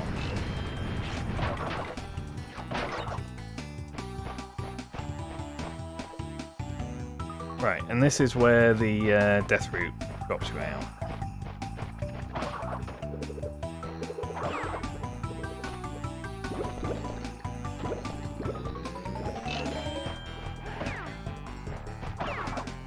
So we're now either well on our way to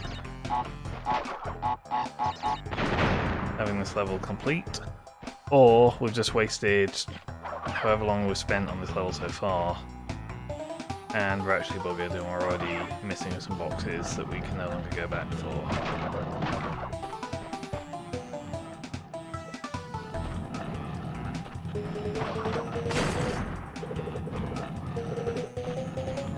I want to say maybe the ones that screwed me over before, maybe there's some above this stack up here.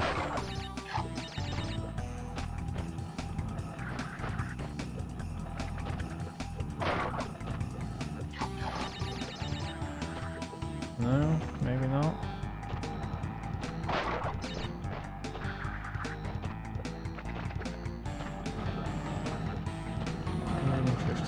Does that sound right?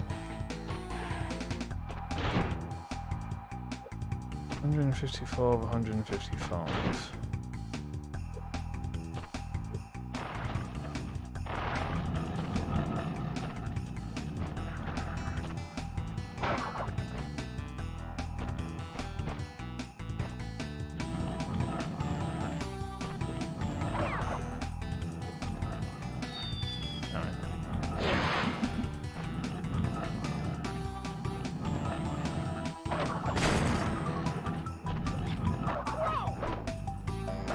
I'm gonna quickly look up a guide because I just want to make sure that the one that I'm missing isn't one that I'm able to get at the minute.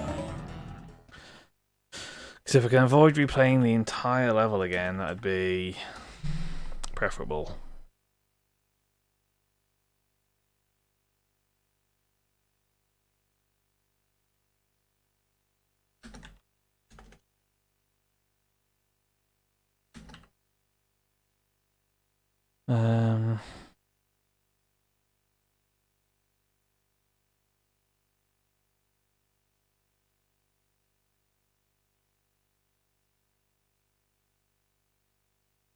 Cold Hard Crash.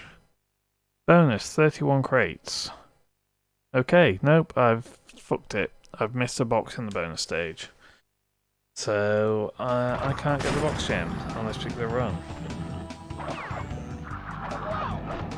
So, I've got to come back and do all this again. It's the point I'm making. Which is what always fucking gets me in this game. There's a reason why this is one of my most loathsome levels. We'll move on. We'll carry on doing the levels in this warp room and we'll come back to this. I'm not going to waste a bunch of time trying to 100% this.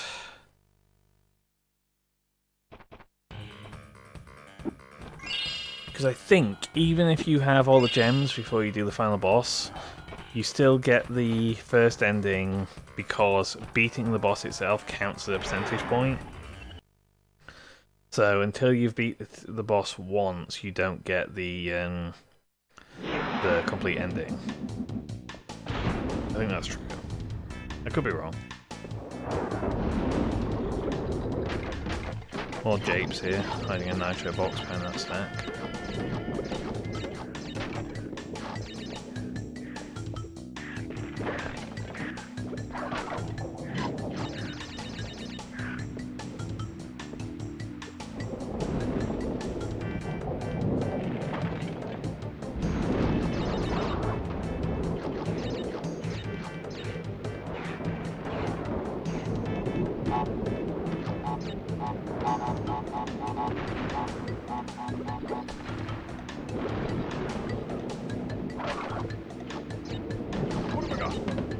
Now, this switch crate activates a bunch of nitro boxes. I don't actually know whether you need to have them activated for the nitro switch to work on them. I always do it out of habit, just because I don't trust them, but...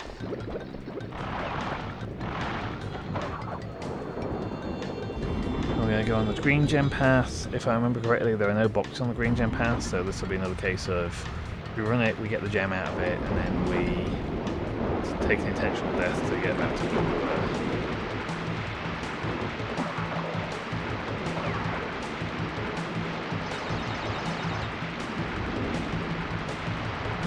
Oh, those rain sound effects are intense, aren't they?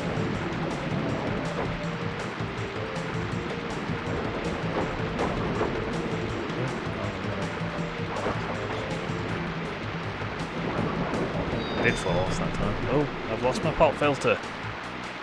It's gone. It's back. Pop filter's back. Everything's okay.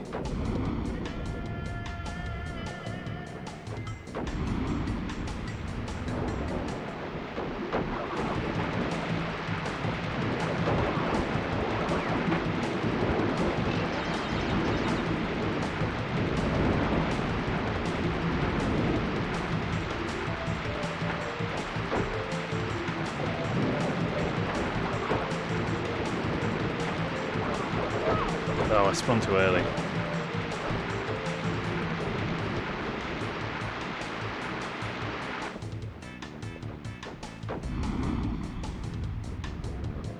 I'm toxic. Teabagging all over the place. Sorry, I'm just stealing other fucking jokes from other streamers, I apologise.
And we got what we came for.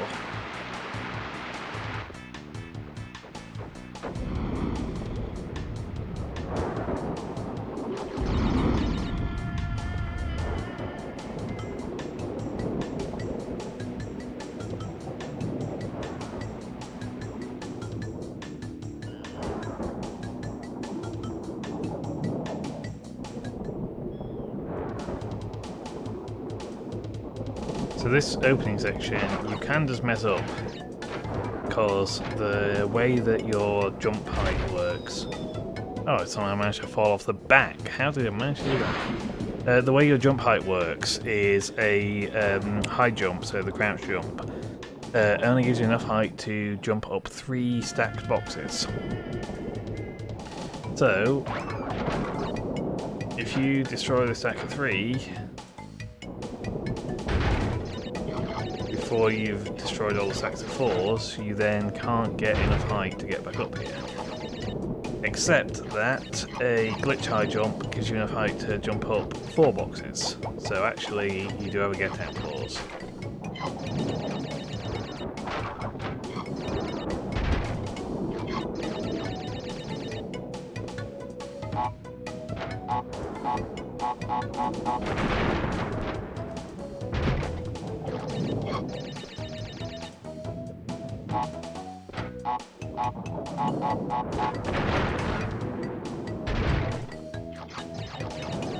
I want to say this section sucks.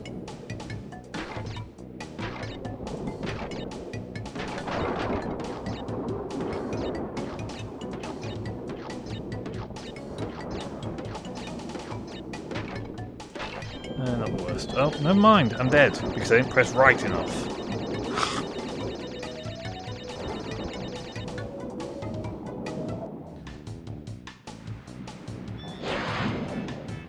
Part of me's like, oh, it's only 8:45, I've got loads of time to complete this. And part of me's just like, God, am I really going to get this done in...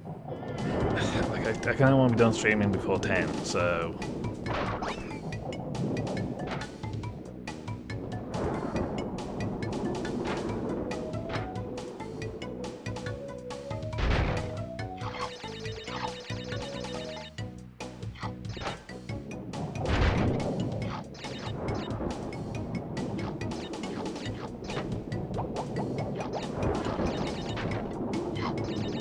it should be enough time.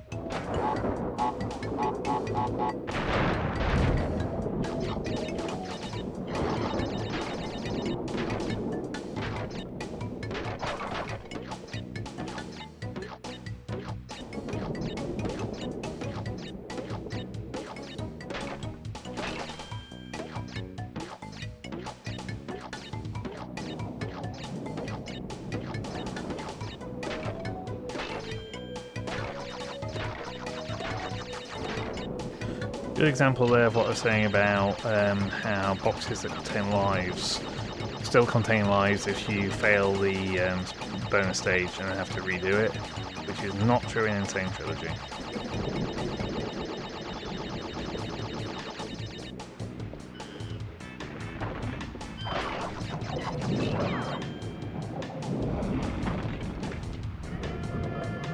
Oh fuck.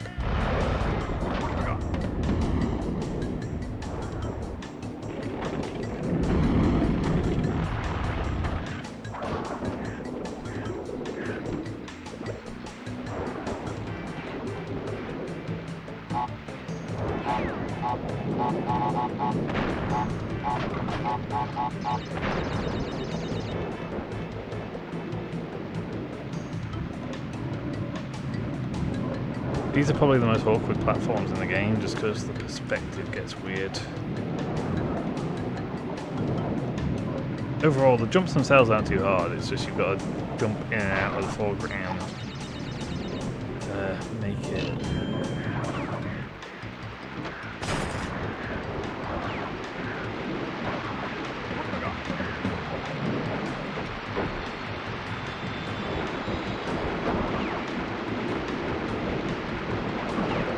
think that's the only one of these enemies that actually appears outside of the optional routes.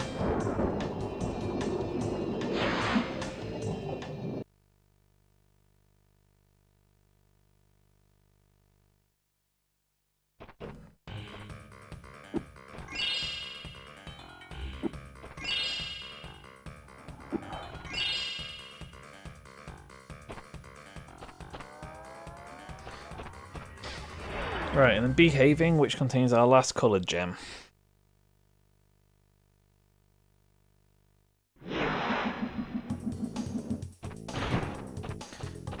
It's another B-team level. It's also one that is a lot less difficult than the first one. At least as far as 100% goes. Probably slightly harder for any percent, but not significantly. Nothing in this game is especially hard for any percent.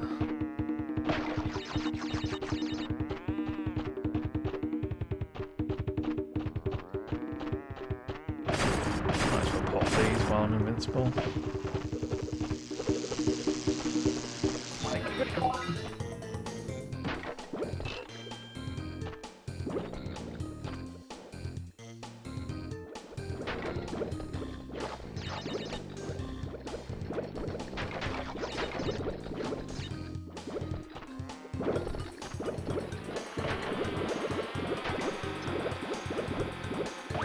Yeah, so one thing that this level does add that wasn't in the previous bee level is you now have these larger beehives that rather than just emitting one bee, now emit a stream of bees which are intended to be too much for you to reliably spin away.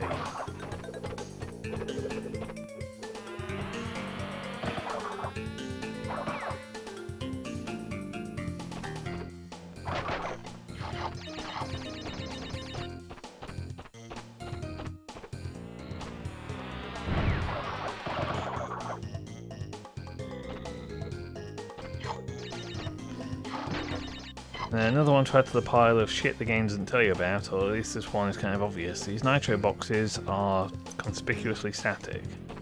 You can stand on them, and they contain a warp point at the top. Not to the hidden warp room, but to a hidden section of the level. Now, I will say, as a point of detail, I don't think I've ever actually legitimately cleared this portion of the level, because the purple gem is right there. So the moment you take a death, you don't have to come back in here, there's nothing else in here besides that. But because I've never actually done an intentional run of the level, every time I come in here I try to, and I inevitably end up dying early on to something stupid like that, because I shouldn't have took that jump, and then going, well, there's literally no point to try again, because why would I bother? I've got the thing that's in there that's actually relevant, there's no boxes in there for me, why would I go back in?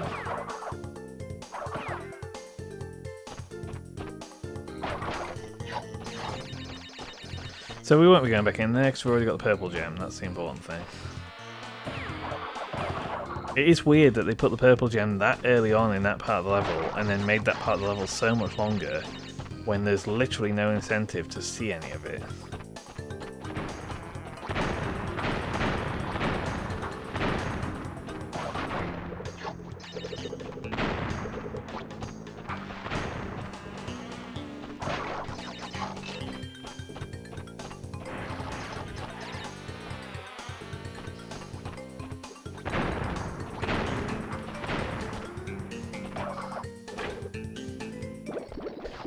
Because most of the hazards in this level are just made up of the, like, these chains of bees, but as long as you're just actively running, they're really not actually a risk.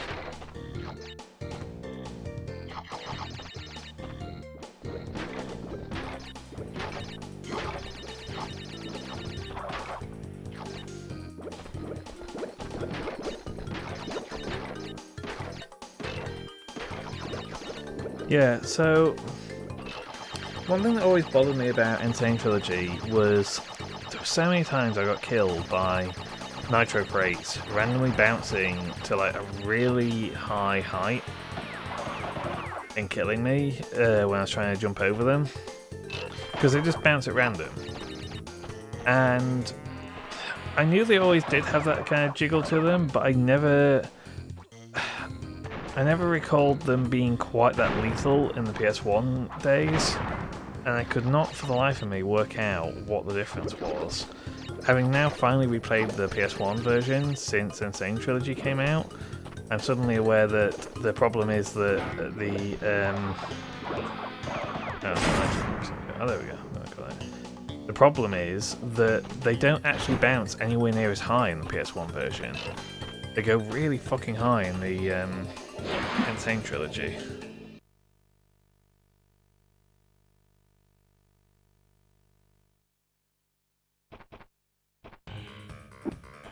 I'm just going to have a short pause after the next boss to close the curtains around the house.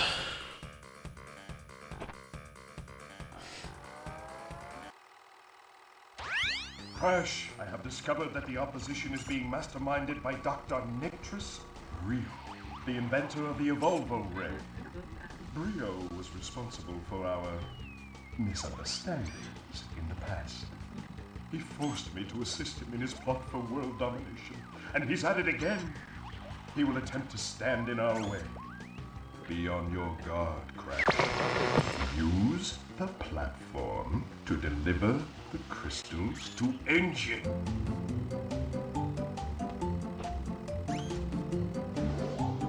Right, and here's a boss that has a new mechanic that the game does not explain.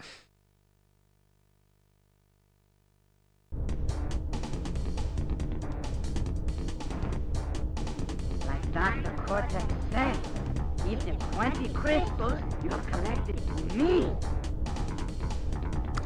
So, in this level, you can't spin and you can't crouch. The square and circle buttons have instead been replaced with this ability to throw one fruit forward, which is your primary means of attacking the boss in this stage.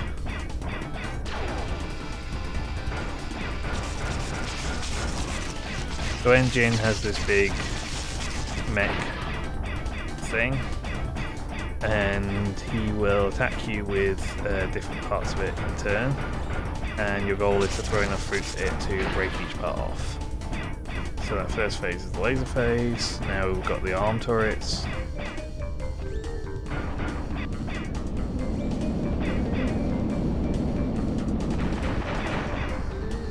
So while he's got two up, he keeps doing that attack where it's just a array of rockets that come down from above, but it's all you alternate between standing on the right hand side of the platform and the left hand side. Now while he's only got one left, he fires one rocket at a time that comes horizontally across the platform.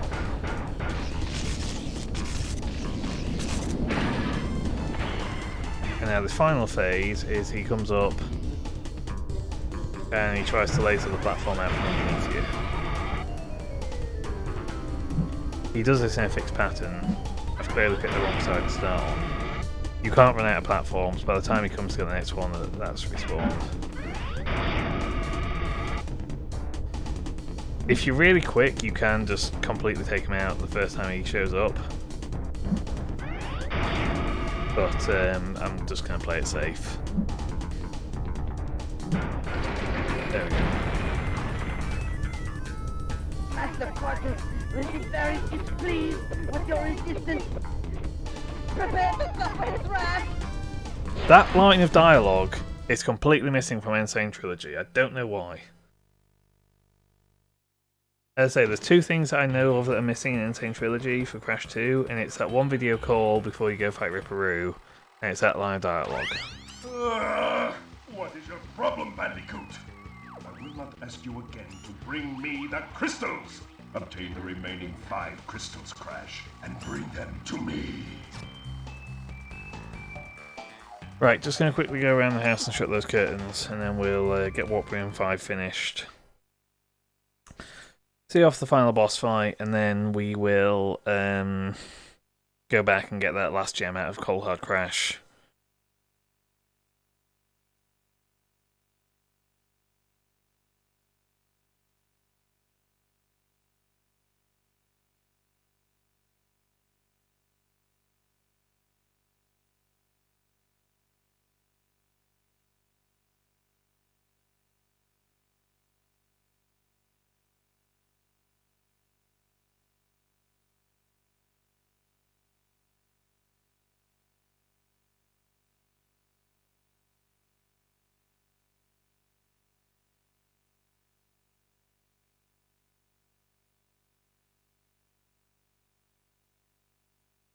Alright, that'll do. I don't know whether it turned up on stream because I was in the other room, but I tripped over my daughter's playpen. Right, so, pissing it away. This is the remaining level that I would consider actively difficult in this game.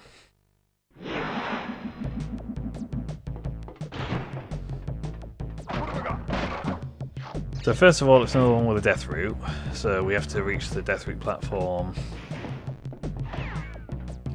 before we, before we can commit to doing anything else. Is the main thing.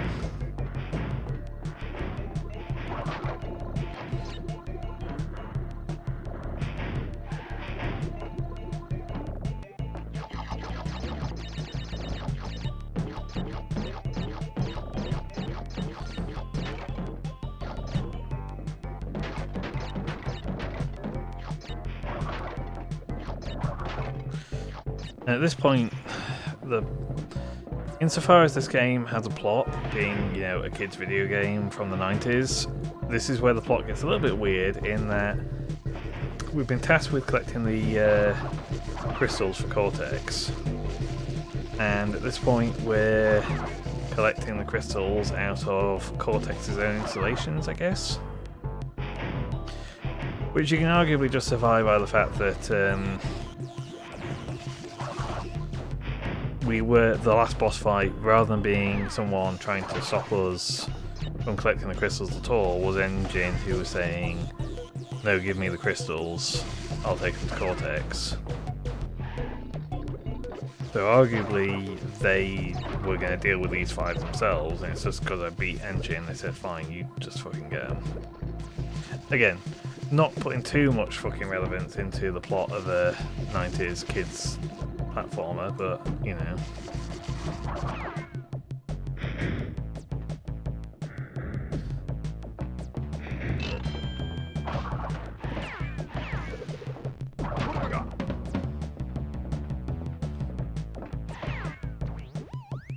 Right, we're going to touch the death route.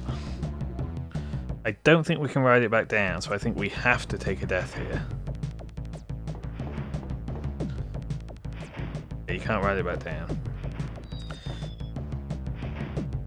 So we want to touch it once to make sure we don't lose it if we take a death further ahead, which we probably will. Again, if you're speedrunning, you don't do that because you are confident that you're not going to take the death further ahead. Right, we'll do this legit. The legit way, you do not attack the enemy because you need it to get enough height to get across that gap. Now, actually, with a glitch high jump, you can get enough height to get up there without needing to bounce off the enemy, but we're going to do it legit, so... Or we're going to attempt to. If I fuck up and don't actually make that jump, I will just use a glitch high jump to save it, rather than respawning at a checkpoint.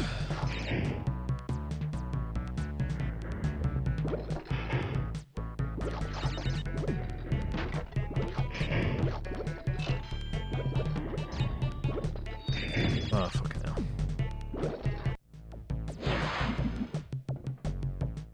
I probably should have spent that mass to get through that nitro, shouldn't I?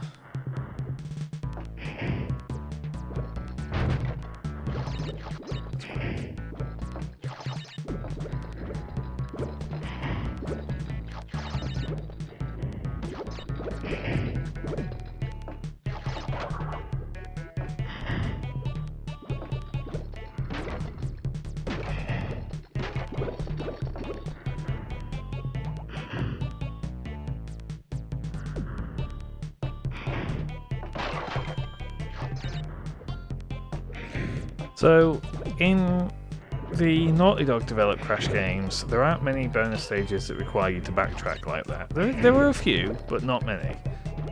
In not Insane Trilogy, in Crash 4, they fucking love that gimmick. They absolutely adore forcing you to backtrack in a bonus stage. Don't know why, but they do it over and over and over.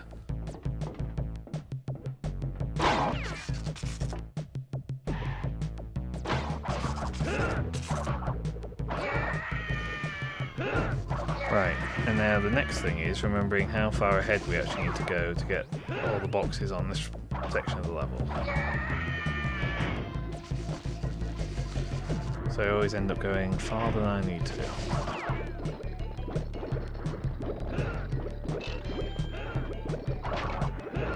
There's that box.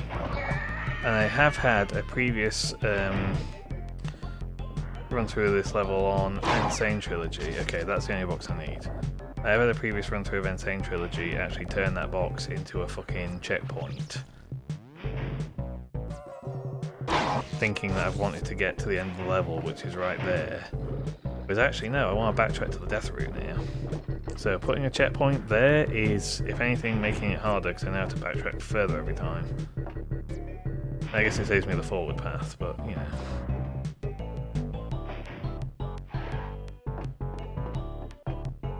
Right, this is the bit that used to always kill me. Until I learnt that you can spin those, which makes it so much fucking easier. So those beams they're effectively instant death in practice. In reality, they trigger an animation where Crash shrinks until he dies, but effectively they're instant death.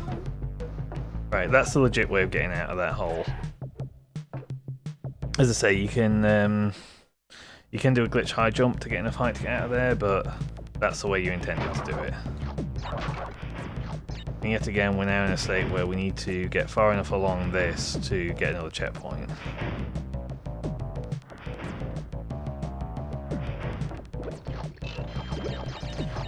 Which is another section in Insane Trilogy where these nitros have a tendency to bounce a lot higher and therefore be a lot more lethal to just try and take safe jumps over.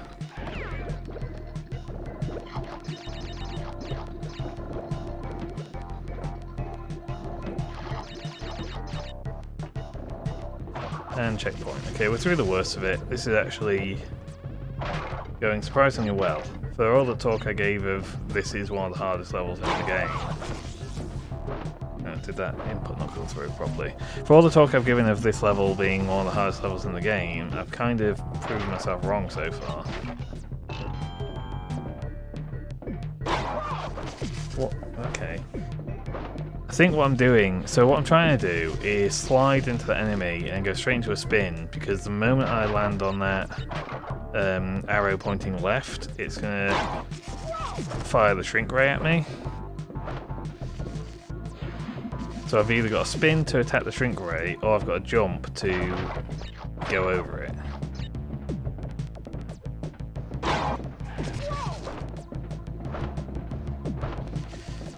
At this rate, it's going to give me a fucking pity mask. I didn't think this would be the thing that would repeatedly kill me, but here we are.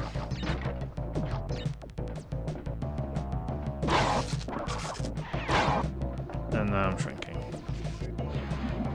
Yeah, once you go into the shrinking animation, there's nothing you can do.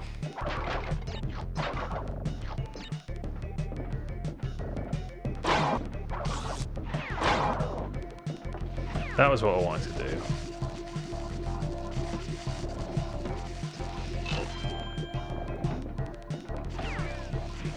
I think another thing in Insane Trilogy, those enemies, for one thing, their hitboxes are very slow to... Ooh, 69 boxes, nice. Very slow to update relative to their animation cycle. So it's often that, like, if they're holding those electrical things up in the air and then they lower them down, you can jump on them. But if they're not completely lowered, they still have an active hitbox above them, which sucks. The other thing is, they're not on consistent timers, if I remember right. So, in this game, you can kind of rely on all of them lining up. Hold on a second, I'm just going to go fetch something.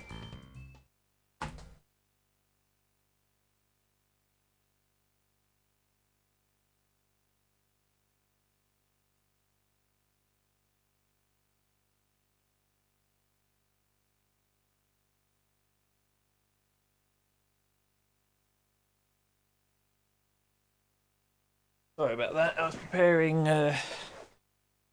chicken earlier and took my wedding ring off, and I've only just realised it's not there. I'd left it in the kitchen, so my finger felt very bare when I touched it. Right, so we're now going into the first of 2 jetpack levels, which excuse me, get a bit of a bad reputation for some reason. I don't know why. I've never really had an issue with them. Although it did bother me that the default controls in Insane Trilogy are not inverted. Generally speaking, I don't like inverted controls, like I always use standard look controls in, say, first-person shooters. I don't know whether it's the controls are intuitive to me based on the animations, as in the up, as you thrusting upwards and therefore pushing downwards and stuff, or whether it's just the fact that in the PS1 version you didn't get the choice to retune the controls, you just had to put up with it as it was. I don't know. Anyway, I've always quite liked these levels, and quite frankly it's some of the best music in the fucking trilogy. It's unfortunately getting a bit screwed up by... Also that glitch, so those few Wumpa Fruit that are stuck in the UI layer there, that happens quite a lot, and then they get unstuck like that. I don't know what causes that, and I don't know whether it's only this level or whether it's both the jetpack levels. I've never really kept too much of a track of it. Oops, I forgot you gotta let him do one. I think you gotta let him do one. I usually let him do one.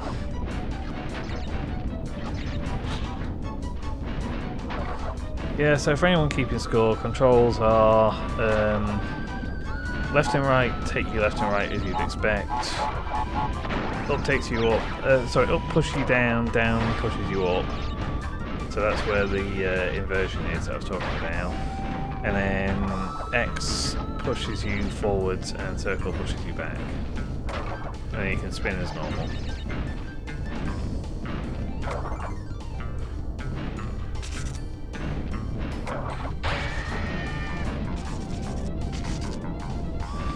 I know that's a stock scream sound effect, but the idea of being pushed into like something that just vaporizes you is pretty horrifying when you think about it. That's a good life.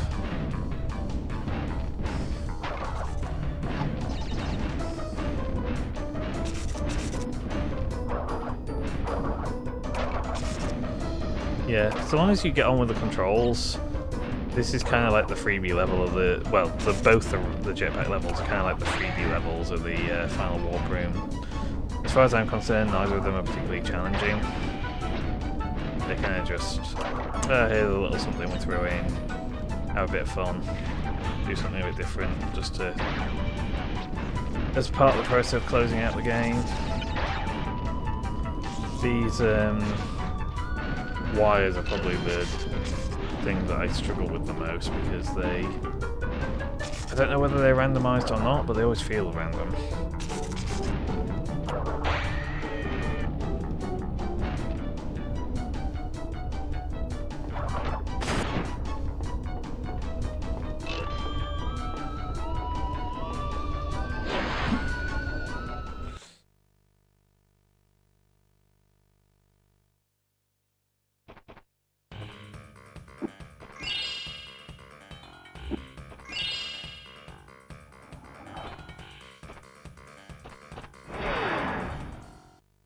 Okay, now we're going into the first night level, which I think has a death route on it.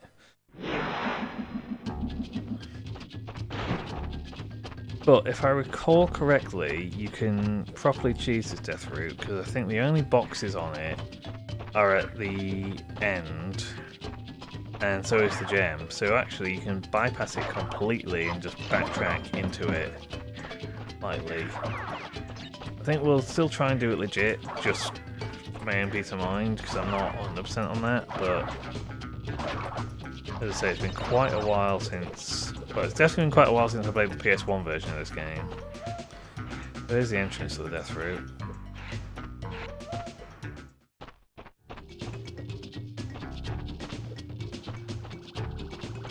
Yep, so no boxes so far.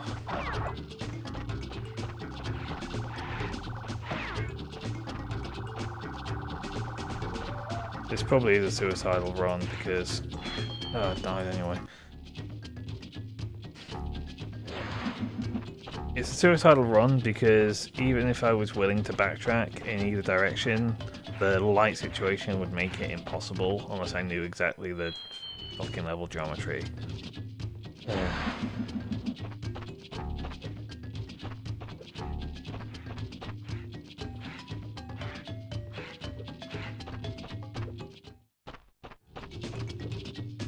So this is just a scouting run. Oh god, the amount of sibilants in that sentence made it sound like a fucking lisp.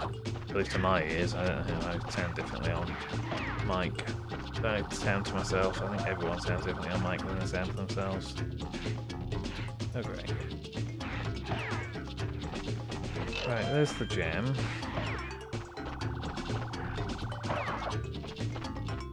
Still no boxes. Okay, so we probably still would have had to come down here. Okay, 1 box, 2 box. 1 hole, 2 hole. And then join back with the level. Okay. So there's 2 holes, 2 boxes, and then we're done with that. When we're coming from the other side. Still got the gem.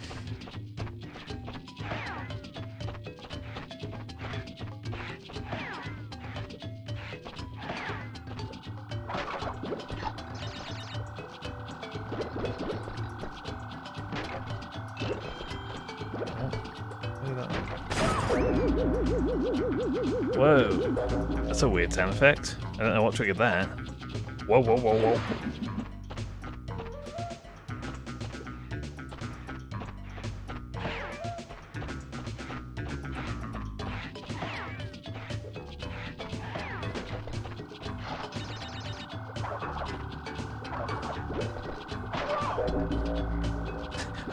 Wait, hold on, explain that to me. Because that was an explosion death, and yet the nitro box didn't actually explode. Why did I die? I've never seen that happen before. What killed me? Like, it looks like the game wanted the nitro box to kill me, but yeah, it's done it again. It's acting like the nitro box has killed me, but it hasn't. How the fuck am I... How have I managed to trigger that consistently twice now, where I've never seen that in my life? What the fuck?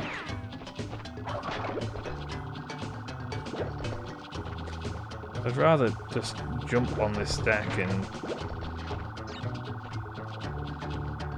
break them both, but... Why is this one being such a pain in the arse? And then I get caught under the fucking lip of the level geometry. Why is this stack of boxes the hardest fucking thing in the game so far? Also, that was a really quick pity mask. That was only like... Oh no, wait, I did have a few deaths on the death route as well, didn't I?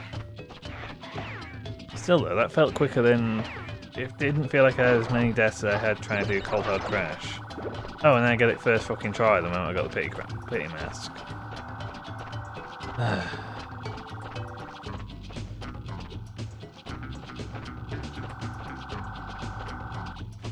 I am probably going to end up going back and clipping that because I've never seen that happen in my life.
Right, we said 2 pits and then 2 boxes and then we can go back out.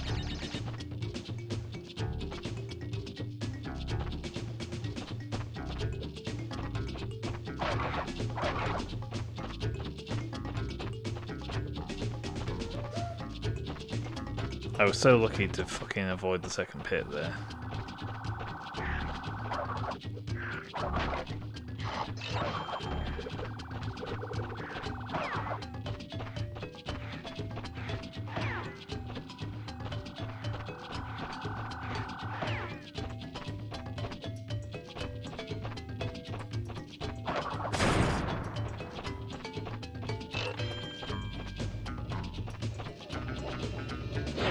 the level cleared.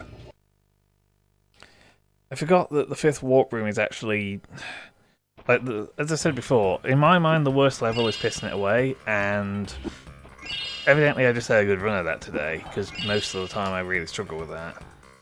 This 5th warp room, aside from that, is actually kind of a walk in the park compared to the 4th. Very few of the levels actively challenge you the way that some of the earlier levels do.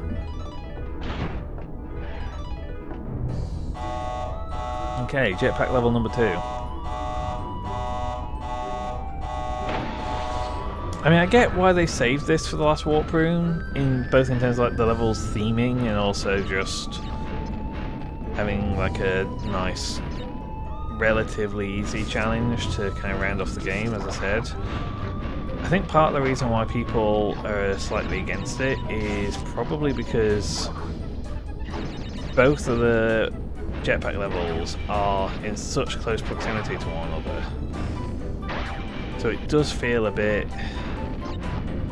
like, every Crash game ends up reusing their level concepts about 2 to 3 times, I think.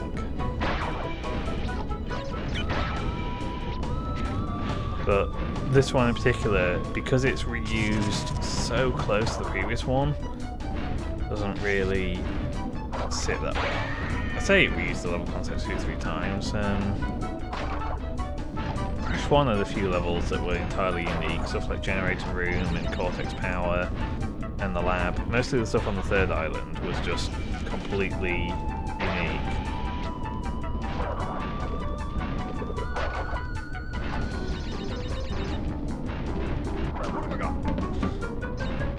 I don't think it's possible to get 3 masks in this stage. Like, I don't think invincibility exists within this stage. I think what happens is if you're eligible, effectively if you're carrying 2 masks and you come up to where a 3rd mask box would be, it just doesn't spawn as a mask box, it's just a default box.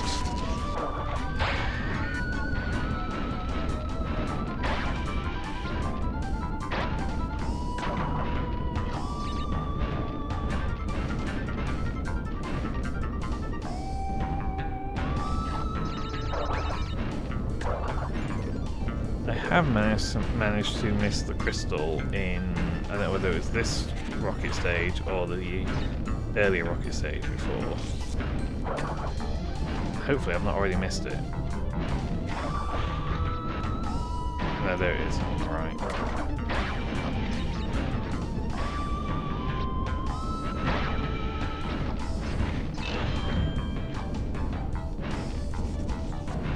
Oh, already at the end.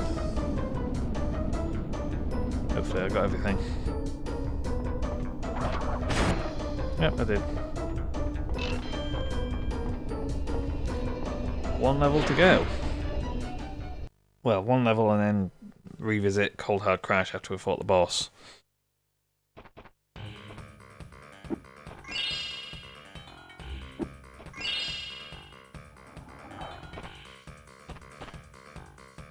Face out.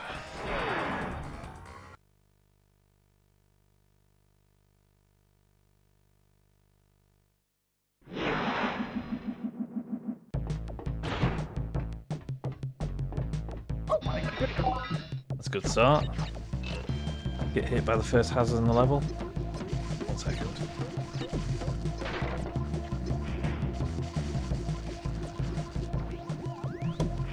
Sorry, I had a bit of a tickly throat, that's what I get for talking for 2 hours.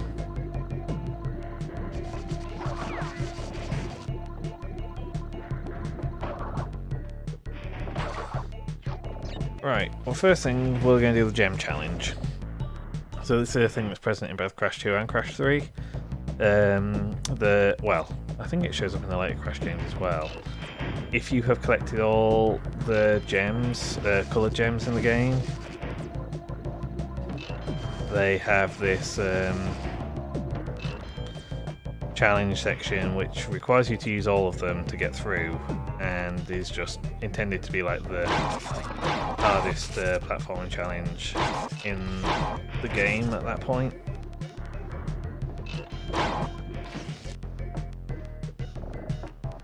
The fact that I already spent my mask is not great.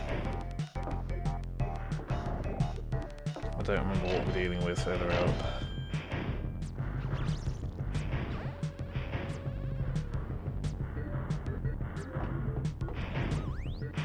I probably could have made that.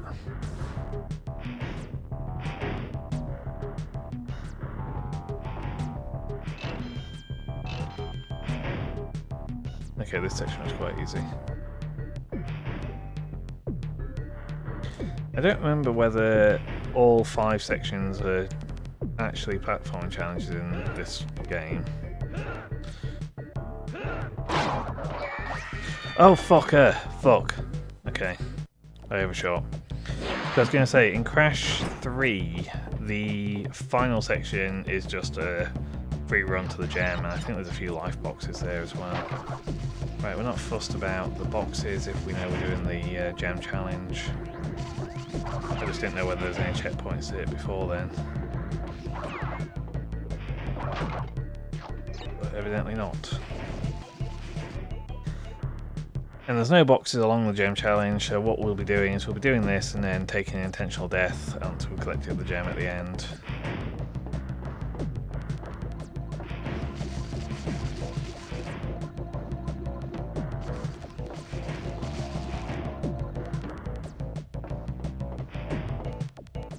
Honestly, so far this green gem section is probably the most challenging because of shrink pads.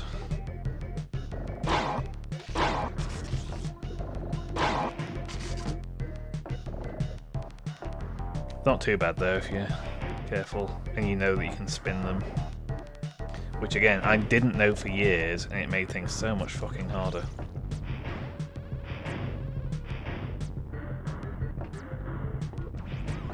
These platforms are another thing that they kind of fucked up the hitbox for in the Insane Trilogy.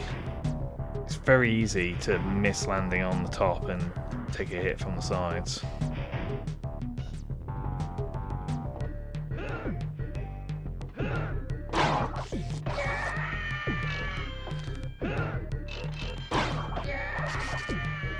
Oh, that was relatively short. Yeah, no, the last one's a freebie. Takes you over to the level exit. At which point we get the gem. And then rather than quit out the level and have to come back in, we'll just take a death and go back to the beginning.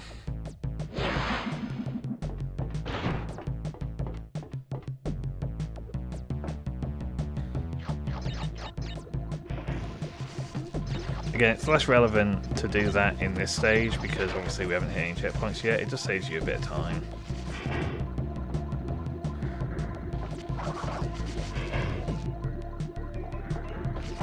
I know I'm not speedrunning the game, but I like to throw in a bit of what they do just because it saves me some effort.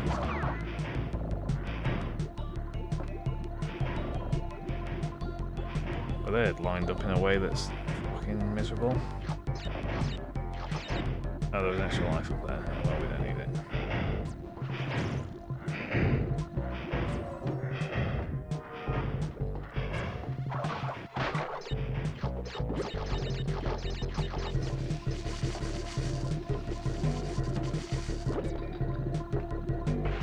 Damn it. So you see there, their hitboxes do transition a lot quicker than they do. Well, I've not done a comparative stream for Insane Trilogy, but the point being the hitbox in Insane Trilogy take a lot longer to transition between states.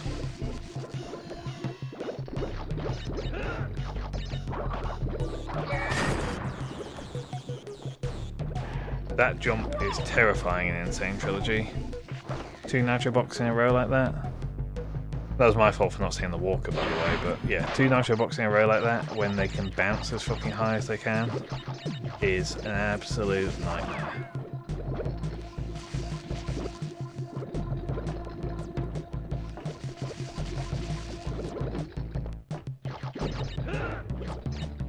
Yeah, in this game, you only really get ridiculous bounces if there's something on. It's only the stuff on top of them that get ridiculous bounces if they like consecutively bounce a few times.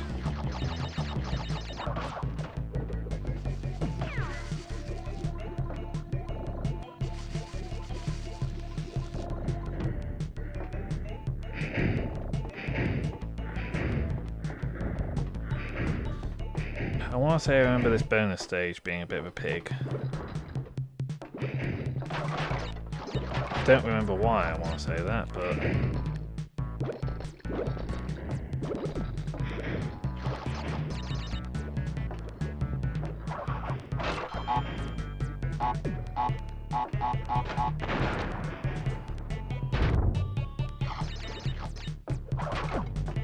Oh, this doesn't help.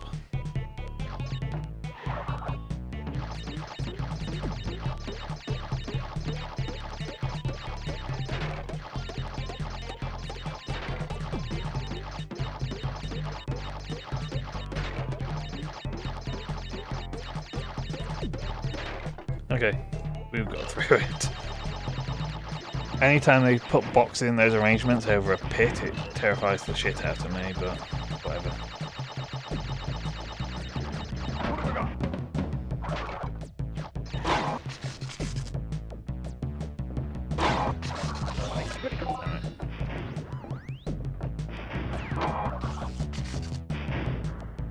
I say the Crusher's taking an awful fucking long time to do it.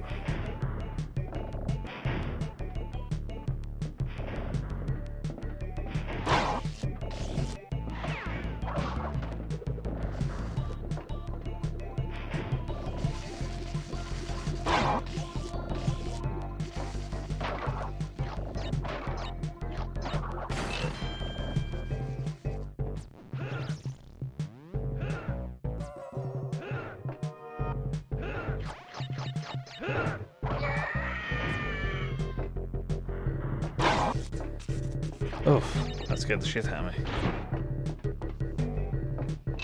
And we're done.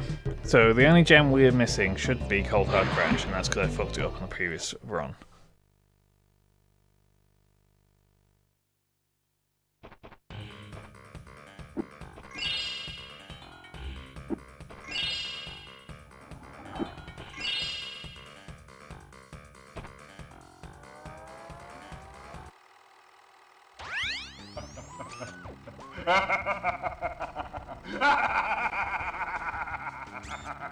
Yes! My plan is nearly complete, and I have you, Crash Bandicoot, to thank for it. Engine? What's happening? What's that? Is he stealing our signal? Crash! Cortex isn't going to use the crystals to contain the planet's energy. He's going to harness the Force and use it to power the Super Cortex vortex he has built on his space station. One blast of the ray will cover the entire world, turning everyone into Cortex's mindless slaves. Crash, don't let him have those crystals! Engine, you fool! She's telling him everything! Ah, yes. We're back now. Pardon the, interruption. Crash, bring me crystals! Right. We'll save, because we haven't done that since I loaded up this particular stream. We will probably end up having to do the final boss twice. I think we have to do the final boss twice anyway. Final boss also has a bad reputation for being a bit rubbish. For anyone who doesn't know, it uses the jetpack controls. And effectively you just have to... There's a bunch of hazards on a fixed path, and you're chasing after Cortex, and you just have to catch up with him enough time, 3 times, and spin him like that, before you get to the end of this path. If you get to the end of this path, you instantly fail. But if you spin him 3 times before then, which if you're good at dodging the hazards, does not take very long at all, like that, then you're kind of sorted. You haven't seen the last of me, Crash Bandicoot! Which is a shame, because that boss fight's got some pretty good music. And here they are quite explicitly on Insanity Beach. That is clearly meant to be the start of Crash 1. And what about the Cortex vortex? So I don't know why they didn't Still reflect up that in the there. opening sequence.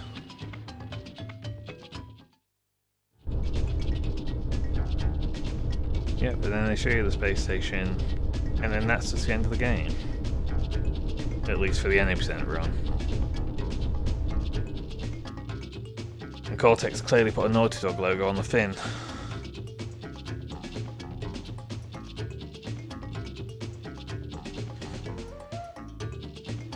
probably should wait to mention this until we get to Crash 3, but one of the things that happens in Crash 3 that I don't know why it happens is after you finish the game, it for some reason drops the music audio down by like a third or something until you go into the options and manually turn it back up again. I don't know what triggers that. It must be something that happens during the closing cutscene that it just doesn't then undo when you come out of the closing cutscene. I don't know why.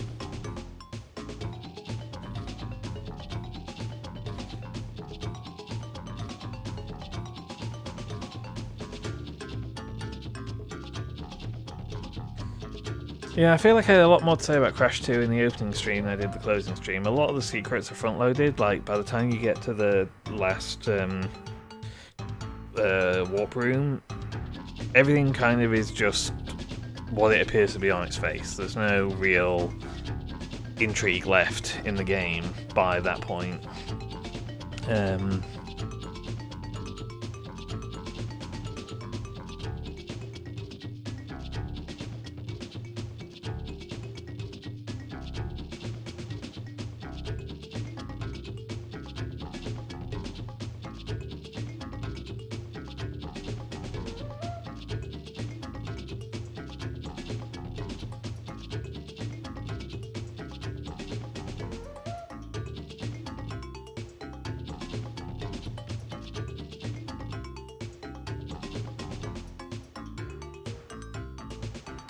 But no, it's pretty impressive this is turnaround in 1 year from Crash 1. I think the stream duration is going to show that Crash 2 is a fair bit easier, all told. Mostly because they got rid of the death requirement for gems. Right, let's go actually get the box gem in this level now. Much as it pains me to do. I need to make sure that I've got 31 crates coming out of the bonus stage, not 30, which is a mistake I make every time.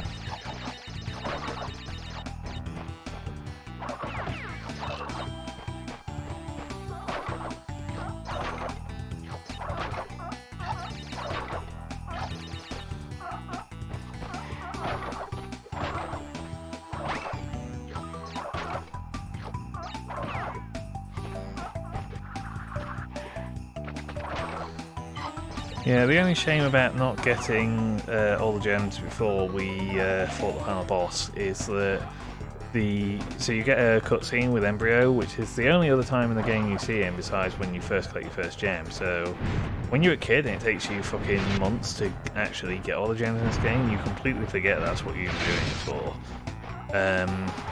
Anyway, point being, you get a cutscene with him once you've got all the gems.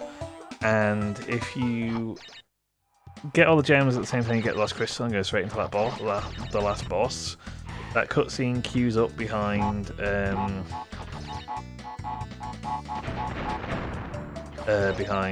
something else that happens. What's it queue up behind? Oh, it queues up behind the Cortex cutscene, and then if you go straight into the boss fight, effectively you come out the Cortex fight. There's the box I was missing. Above there. Fucking hell. It queues up behind you complete the Cortex fight, and then the moment you drop out the Cortex fight, it then triggers the cutscene saying, oh, you got all the gems, and then you go straight into the final ending.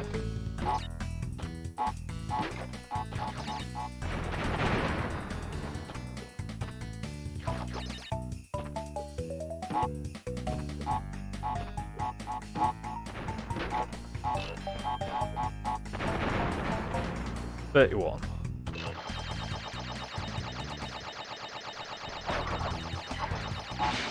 Which is what we actually need it to be. As opposed to the 30 I had last time. Like I said, this is easier in Insane Trilogy because you don't have... You have a thing at the bottom of the screen that tells you how many boxes you should have got in that bonus stage. So you can't leave the bonus stage thinking, oh, I've got them all, and you haven't.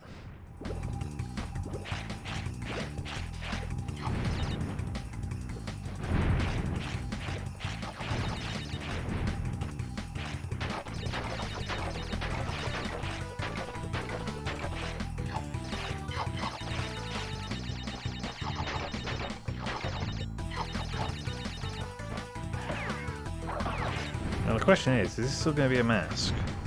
Or is the game going to say no because you've already got a mask, you don't get one? No, it's still a mask. Okay. Well, that makes the forward route easier. Especially if I can wipe out all the nitros.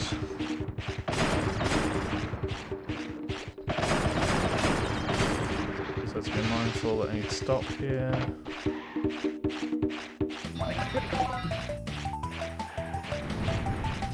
Well, so long as I'm not stupid enough to fall down any holes, what with getting rid of all the nitros apart from the first one, and carrying 2 masks through, that's about as good as I can hope for, really.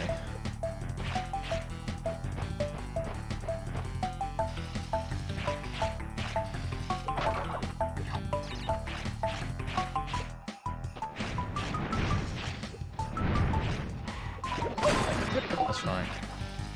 It's almost like if you carry the number of masks through that the level gives you before you get to here, it's actually a lot easier. You would have think in all the time that I've played this fucking game I'd know that by now.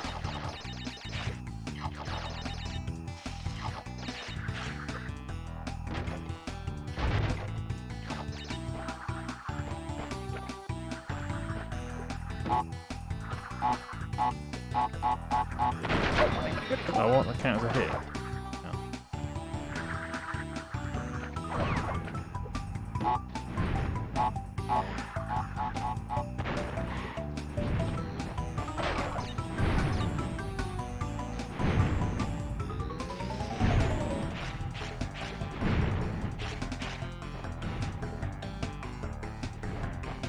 Come on. I'm not pratting about with you today, mate.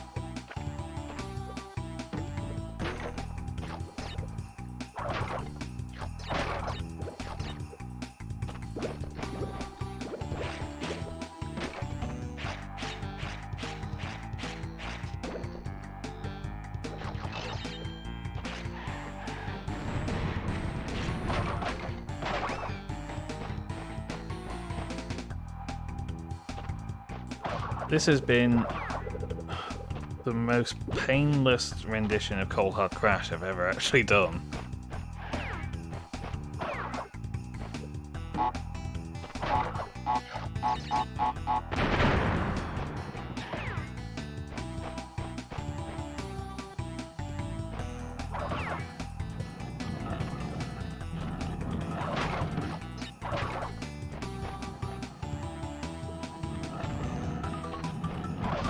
Fucking amazed. It does not normally come this easily to me to get through this fucking level, as you saw on the previous attempt.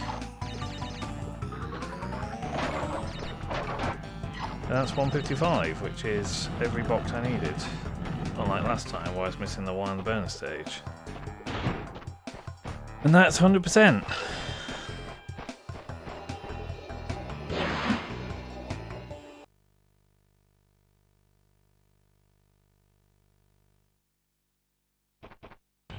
I let Crash do his dance for a change.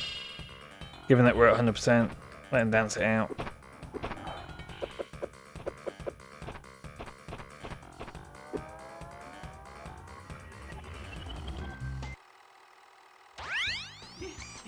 You have acquired all of the gems!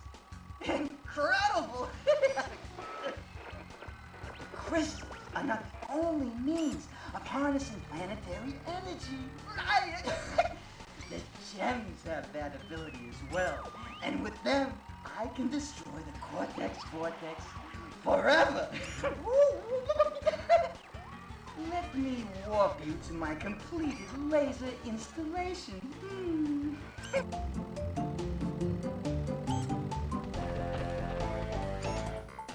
I don't honestly remember whether you have to fight Cortex again to get the final ending.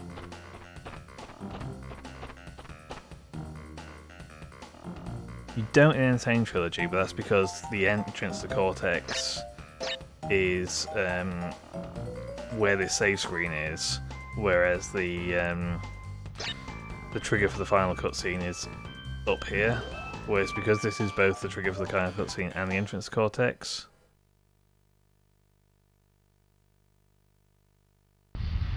No, we just go straight into the cutscene.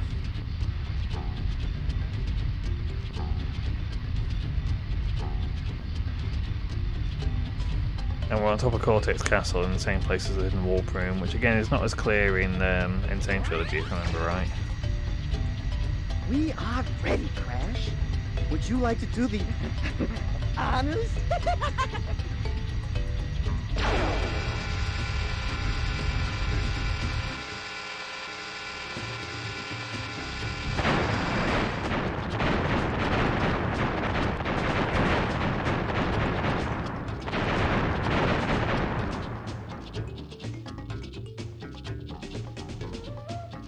And that's the complete end of Crash 2. I think I've shown everything that I know of to show about the game. As I said, in terms of secrets, very front-loaded.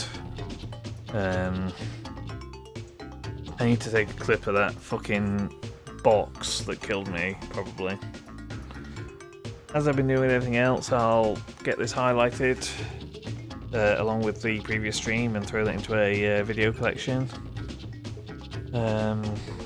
I don't know, what's that? One bit of geometry that's just flickering over there. Weird. Yeah, no stream tomorrow because of the boycott. I don't want to be a scab, so I will not be crossing that picket. And then maybe a stream Thursday evening. Definitely no stream Friday evening because I'm out. Possibly Friday during the day because I'm not working Friday during the day. So I need to go through the list of games that I've got queued up ready to stream and decide what I fancy picking up.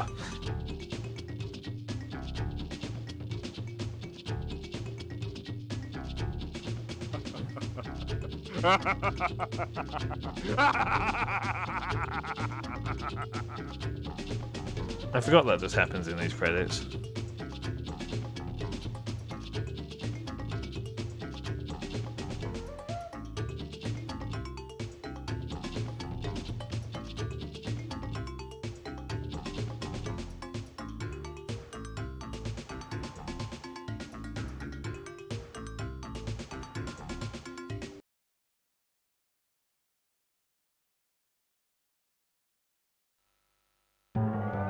Right, and that's Crash Bandicoot 2. I'm glad I saved before I triggered that cutscene because it's kicked me back out to the fucking title.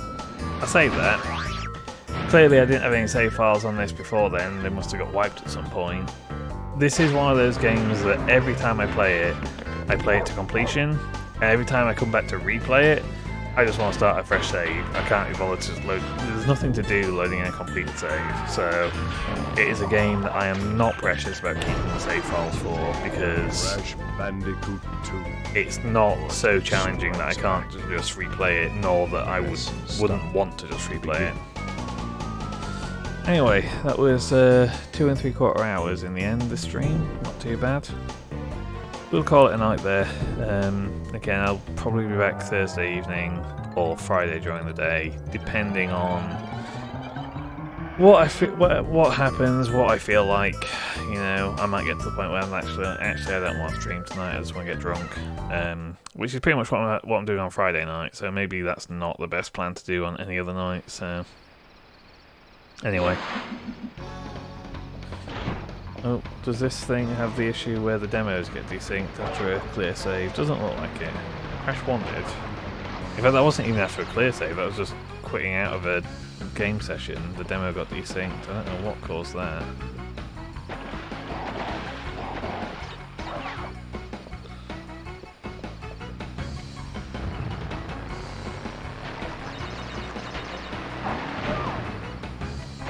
Right.